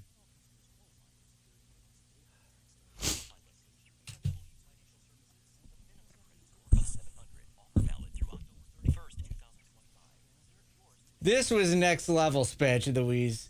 That made my fart that I drowned in the other day smell like roses. Oh, I love the Chick-fil-A biscuit.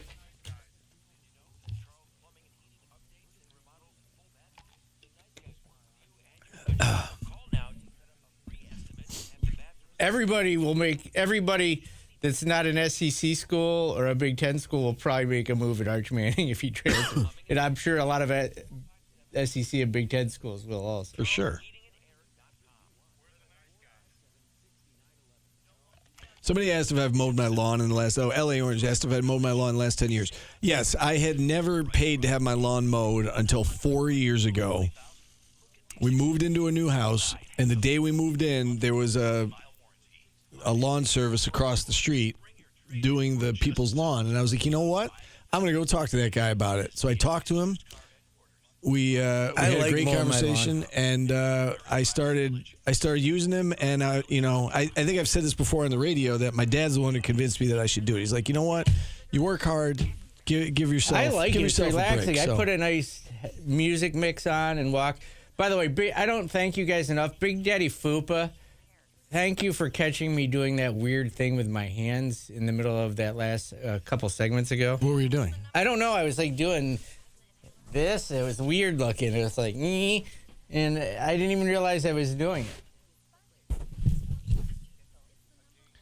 Yeah, Kevin, it is surprisingly cheap, and it's a time saver, and you can't get that time back. So I don't need. I'm all about the having somebody mow the lawn now. It's been 4 years, and I'm glad I did it.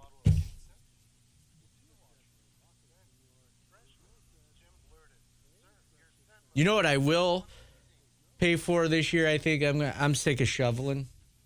I think I'm over that. Yeah. Big Poppy, how big is your yard? $250 per mow? It's like mowing your ego. It's funny. I crack myself up.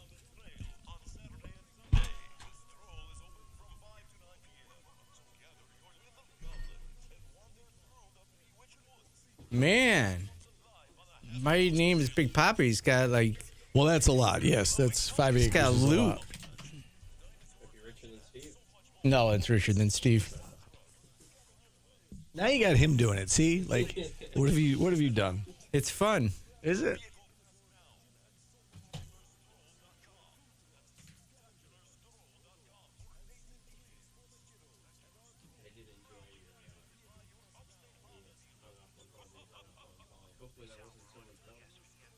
What? When you said, hopefully that wasn't someone's relative.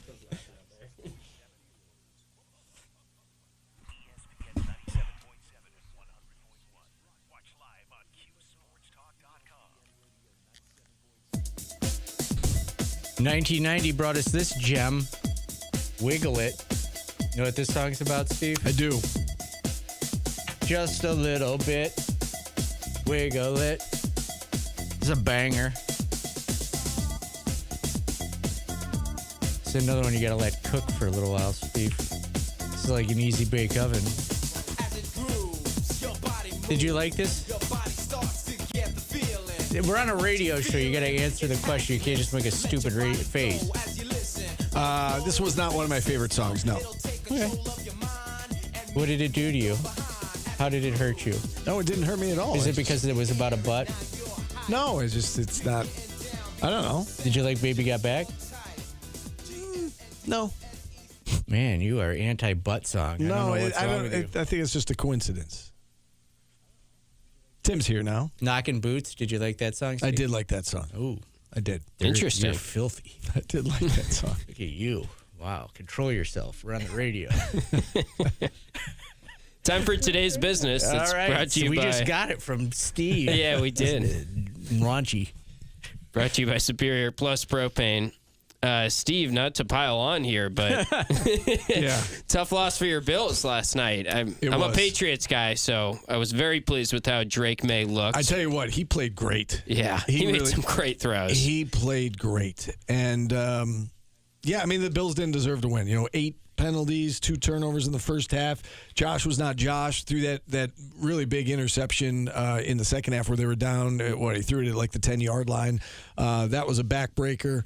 Late in the third quarter, they didn't deserve to win. And then that last drive where they're down a field goal, you got to score a touchdown there. And I knowing how much time was left, that was my biggest fear. Is they kick a field goal here, they're going to give the Patriots plenty of time to go down and score, and that's exactly what happened. So they've been living dangerously lately, and one of these was bound to go the other way, and it's. Hopefully it's a wake-up call for this team because I do think the Bills are very good. They have not played all that well in recent weeks, and Patriots played better. Stephon Diggs was awesome. Drake May was awesome, and they deserve to win. Both of these teams have very easy schedules the rest of the way, the Bills and the Patriots, and I would still think the Bills are the favorites to win the division here, and I'm sure that they'll get back on track. It just felt like a perfect storm last night for the Bills with the turnovers, especially because that's a team that has not turned it over really all year, and they constantly win the turnover battle, and it just did not go their way last night. They hit on in the broadcast, Chris Collinsworth kept talking about how Drake May kept rolling out to his right side. Yeah. And I was waiting they finally put a spy on him on one play, but it just felt like they didn't adjust to that. And one of his biggest plays of the night, they got to him, and as he's going down, how did he complete that pass? That was amazing. That was amazing. And then at first I was like, well, his knee must have been down, but they showed the replay. His knee wasn't down. It was just a fantastic play. Yeah, he played great, and he also was pressured immediately on several of his dropbacks. They blitzed a lot more last night, the Bills did, than they normally do, and I think some of that, and the announcers, excuse me, even alluded to the fact that it felt like it was a little bit of desperation. Yeah. And it did. It felt like it was desperation to kind of get them going. And, credit to Drake May in that offense. He kept finding Diggs. Diggs played, Diggs certainly took that personally. You knew going in that that was everything to him. And he stepped up and delivered in a big spot. Do you guys want to talk about this Mark Sanchez story? Just It's really bonkers. wild. Did it not Just take can't- a 180 really quick? Everybody's like sending their thoughts and Yeah. prayers, and then all of a sudden you get reports that he may have been the instigator. Yeah, I guess we'll wait and see. It seems like some of his charges were upgraded to felony charges today.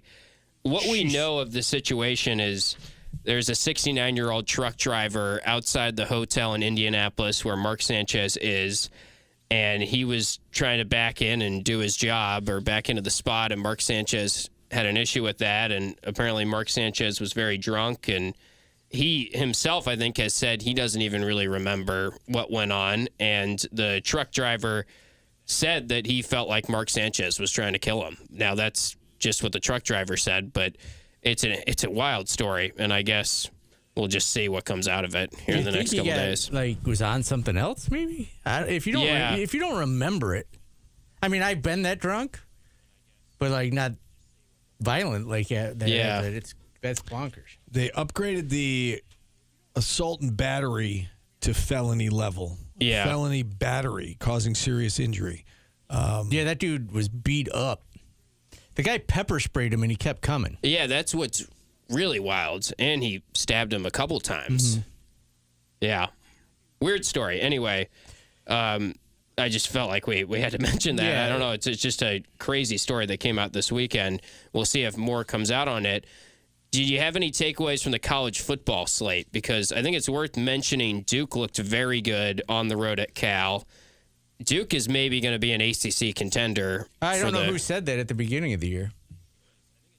Was it you? It was me. Okay. The way he said it, I'm guessing he was. I don't remember him saying that, but I don't remember it either.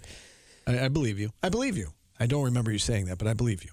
I think Duke was better than we gave them credit for going into last week. That being said, Pittsburgh also probably is better than we assumed going into this week. They made a quarterback change, went to a freshman. I'm sure It's amazing how that works everywhere. Yeah, it's just that means it's going to work for Syracuse, no doubt. Well, I mean, they went to their backup and it didn't work already. They've already debunked that. Yeah, They're just right. putting someone else in. If you were watching Ghost Adventures right now, you get debunked. A couple things in terms of you said what stood out to me. Yeah. One thing that has stood out to me is that you look at a few of the teams that were picked. I mean, Penn State, Clemson, Texas were in a lot of polls like 1, 2, 3, or certainly top 5 teams. Yeah. And all 3 of those teams are in a whole lot of trouble right now in terms of, I think there's a pretty good chance that all 3 are going to be left out of the playoff, right? They all have, they all have multiple losses. Yeah. They don't even have Power Conference wins for that matter. Yeah. The Penn State one in particular, head scratching. UCLA, I don't think had led a game all season long, and and UCLA just dominated that thing from start to finish. So that stood out. Does to that me. not put into perspective like a little bit? Like you can't go week to week. You can't ride it like a roller coaster ride. In football, if you lose, it's going to ruin your season overall, big picture. But the next week you can come out and play 1,000 times better. Yeah. Yeah, I also think we're going to see this more and more where teams that are picked high to start a season might not be as good because of the transfer portal. And there's so much uncertainty, and so many teams are just different. Like the rosters are completely different, or mostly a majority of the rosters are different from year to year. It's hard to predict. And I think, we all were caught off guard with Clemson, and now Penn State's lost twice, and Texas has lost twice, and Arch Manning has not looked good. And, again, those were 3 top 5 teams that probably are not going to make the playoff. Miami stood out to me as well. I thought, I was actually surprised that the line was what it was in that Florida State game. I think they were only favored by like 4 points. Yeah. And I know it got close late, but they dominated the first 3.5 quarters. Florida State made it interesting late, but I think Miami's the real deal. And then I did watch quite a bit of that Virginia-Louisville game. Curious about those 2 teams. They were both unbeaten in league play. Virginia goes on the road and they pick up a really big win. They're 3-0 now. I mean, so you say Duke is a contender. I agree with you. it'll be interesting to see, with Virginia now. They play Washington State, they play North Carolina, they play Cal, Wake Forest, Duke, and Virginia Tech. That's easy. Wow. That game at Duke. They're very thankful that they lost to NC State, but it doesn't count as a conference loss, which is crazy. Right. That result looks more puzzling as time has passed because NC State hasn't looked good. For sure. So they blew out Stanford. They beat Florida State in that overtime game, kind of a controversial finish. They beat Louisville in overtime, so they've got back-to-back overtime wins. Their schedule is relatively soft the rest of the way. They've got that game at Duke the second to last week of the regular season. That could determine one of the participants in the ACC title game. It's not out of the question. And to think, Virginia was probably, I don't know what they were in the ACC preseason poll, but they're probably 14 or 15 in terms of what we were thinking of ACC contenders going into the season. So I think the larger point here, getting back to Texas and Penn State, is, like you said, Steve, we just don't know in the transfer portal era. And everyone is already assuming, and I know there's a portion of the fan base that's just looking towards next year now, and that schedule looks much easier. We don't really know if that schedule is going to be easier. We knew that this year's schedule was so tough on paper, and it was so many road games that it was going to be at least hard, and I think we're seeing that. But also, I wouldn't have guessed that, Pittsburgh would be... There's just games every year that we change our opinion on because of quarterback injuries or injuries to other parts of the team as well. Can I hit on one thing NFL-wise that we discussed in depth during our picks was the line in the Cowboys-Jets game, why we couldn't figure out. And we always say, well, Vegas knows. They got to know something. Yeah, they didn't know anything. I think they used reverse psychology on all of this. Yeah, they got us.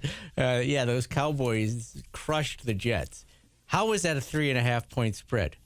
Well, by kickoff, it was 1.5. Oh, it was? Yeah. It kept trending because I looked yesterday. I was like, I was like, what am I missing here? Because I saw like right before kickoff. Right before kickoff, the line, like the money line for the Jets was like plus 105. I'm like, this is interesting. Did you bet it? I did not. Oh. I'm glad I didn't. The Titans, did you guys see the internet? Like the Titans, it was crazy. The Titans were getting dead. They were dead and buried for the whole game. Cardinals have a touchdown called back, right? Because the guy. How does that keep happening? Did you see it, Paulie? He started to celebrate too early, dropped the ball. There's actually a movie, like a series on Hulu that's about a guy who ruined his career doing that exact thing, and it keeps happening. It keeps happening. I don't get it. Anyway, that would have been the ball game. The Titans catch a break, and they come back and win the game 22-21. Anyway, it was remarkable. And I know you cautioned me. You said, Steve, be wary of the Titans. So I was glad that one, because for a while I was like, I should have listened to Tim. Right. I got very lucky on that one. Dateline Germany. Yeah. I don't know why I want to try this because it seems awful. Everybody I've seen try this, it just hates life afterwards. But the German fire department has been called to this neighborhood multiple times for the report of a gas leak or possibly a dead body due to smell. And it turns out it's a Japanese supermarket in the area selling durian fruit. Do you know what durian fruit is? No idea. It's this fruit that apparently just smells rotten and horrible and is creamy and gross looking. And it's not allowed to be sold in some place. I don't think it's allowed to be sold in like Wegmans or anything like that. Really? Because of the smell. And people either love it or hate it. And I'm kind of interested in see what it. Where do you get it then if you can't get it in Wegmans? Where do you go? You got to go to like Asian supermarkets. Ah, okay. And whatnot. And but yeah, so they found out the police department had been called due to the odor of a decaying body and a gas leak, thanks to the selling of durian fruit. That's why you're not allowed to sell it. I guess. Man, but I kind of want to try pungent. it. I wonder if any of our listeners have ever tried it. I've never even heard of it. Florida guy says it's great to eat, though. Yeah, no. But I kind of want to try it.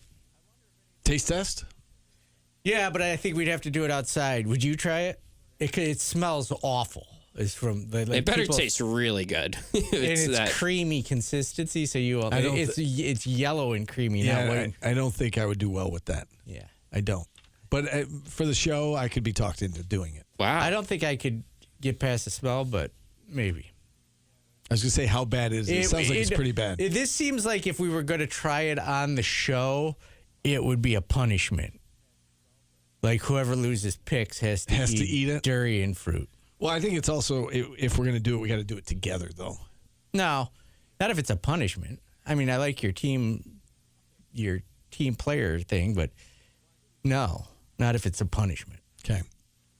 All right, we can talk more about that. I've never heard of it either, Tim. So You are looking pretty good in the NFL picks, so maybe you should just agree to it's it. It's a little too late for that now. Even I'm not dumb enough to say yes to that now. Like we'd have to do basketball picks. I don't know how you did this week, but you were crushing them going into last the week. Jets one. Well, got I us lost both. the Jets one. I won the Titans one. And I can't remember the other one that I picked. So I'm not. I mean, it was either 2-1 or 1-2. Someone says whoever bets the Cuse-Pitts game wrong. No, you can't. I've heard it so bad. You can't do it over one game. It's got to be like we pick the NCAA tournament bracket, and whoever's got the worst bracket has to eat durian fruit. You can't stick it on one game. You've got to earn it. It's that bad. Yeah. All right. Okay, we'll hit our final timeout here. We'll wrap things up next on ESPN Radio.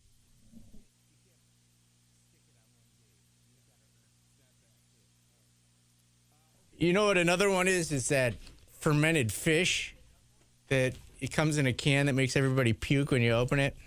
I would never do that one.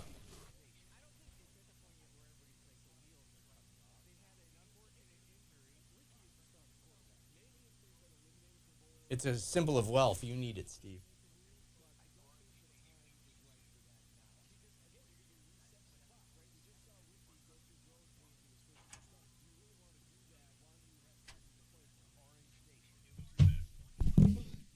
Come back and get our random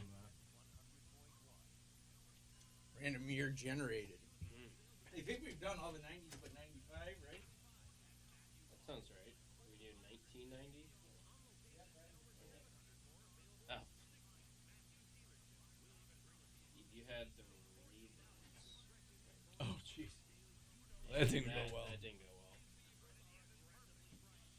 Titans. You had the Titans did cover, right? Or no? Yeah, Titans won the game. Okay, yeah. Right, because of the.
Man, my allergies have been bad for like 3 weeks. Yeah, mine have too. Is it going to be West Durham again? It's another ACC network game for us. Poor guy. Yeah.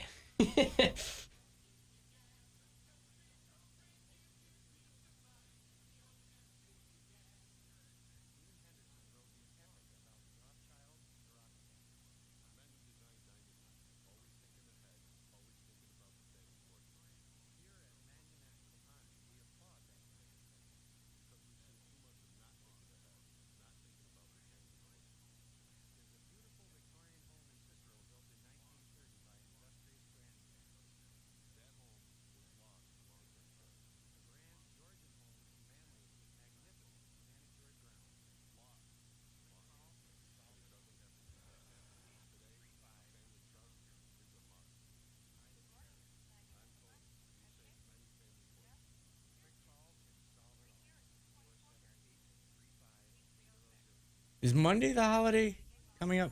Yeah. Indigenous Peoples Day. I would say we should, if we're going to take a day off, we take Friday off. This Friday? Yeah. Did you ask Lucas already about Friday? No. Oh yeah, I don't care. I mean, I'll do a show. I didn't know. We'll figure it out. Friday does me no good because We deserve a day off every once in a while. Monday, that's the issue with JP. But.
This song actually played when I was getting my coffee this morning. You like this one, Steve? Yeah, I'm fine with it. You hate 1990 for some reason. Dig. How do you not like this song? It's fine. It's, yeah. I know what it's fine means from you. It means you're lying and it's not good. We've discussed it. It's not my favorite. It's got Q-Tip in it. Okay. Man, you're salty today. You hate everything. I love this song. It was a bad year for you? Well, no, I was going to say, like, if I'm salty, I don't mean to be salty. I mean, I'm still, you said that you don't let losses bother you. And I'm fine that the Bills lost last night, but it put me kind of in a bad mood last night and early this morning. I'll be over it by the end of the day. I'll be fine. But I stayed up late. I had class this morning and I had to watch maybe their worst game in a few years. It was awful. Tough all around for New York teams this weekend. Yeah, Yankees got blasted. How do you feel about your Bills getting grief for wishing the Blue Jays good luck? To me, I don't mind that because who are they getting grief from? It's New all York over fans, social yeah. media. I don't know. They're like sister cities almost, right? I mean, and the minor league, team, and they have a huge fan base in Toronto. I don't care. The Blue Jays literally played in Buffalo, right? Exactly. Yeah, no, for they're COVID. Yeah, they do a lot of things together in concert with one another. So no, that it doesn't bother. I don't care about that. One other thing, don't wear those white uniforms ever again, though. Mike Tirico didn't seem to like them either. No, we would be remiss, and we haven't mentioned yet, is the passing of Art Jones. On Friday, another sad day for you. Lose Lawrence Moten and then Art Jones. You lost. It's 3 in what?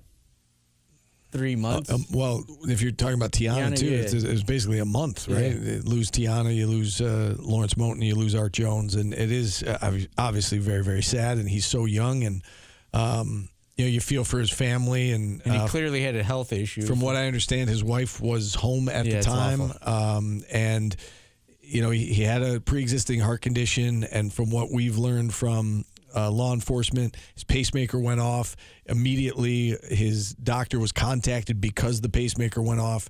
They immediately sent EMS to his house. His wife was home at the time. And they couldn't revive him, and he passed away. They said he had already deceased by the time they arrived, and it's very, very sad. And you feel for his wife and his kids, and for everybody impacted. And he had a lot of close friends within the Syracuse football community, and it's another tough day. It really is. I can't get this. Okay, there we go.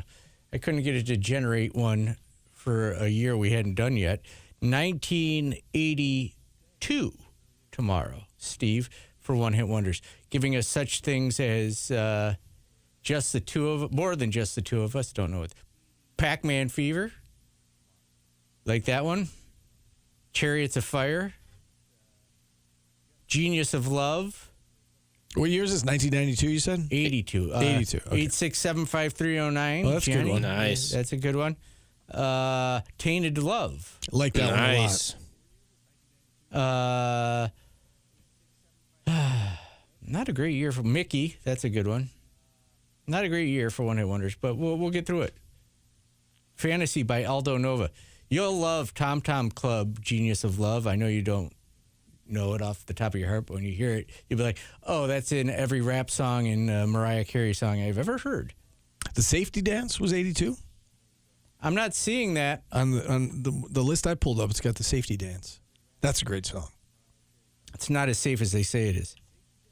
Flock of Seagulls, I Ran So Far Away. Safety Dance was released in 1982. All right, yeah, we can do that. Do you know what the Safety Dance is about, Steve? You're here. I'll end us with a nugget. Go ahead. Bars in Canada were banning what is known as mosh pits and slam dancing, it was called back then. Sure. And so this there was song a response to that? This song was called the Safety Dance, so it was a safer dance for everybody to do. See, I like when you drop your nuggets, so thank you. I like to drop a nugget every once in a while. If there's one thing you know about me, I'll drop a nugget. All right. Anything coming up at 5 o'clock, Tim, that... I don't even know how to go anywhere from there. Trying to ignore him. Yeah. Now I'm going to talk about the hot topic of the day, which is should they bench Ricky Collins? And No. I'll welcome callers. Although that will fix everything. It will. That's what happened to Pittsburgh. Yeah. If it worked for Pittsburgh, it's got to work for Syracuse. All right. With that, we are out of time. So join Tim at 5 o'clock. Paulie and I are back at noon tomorrow. Man, you're going to be really bored. Enjoy the rest of the day, everybody. Join Tim at 5. No, you should do it. Jeez.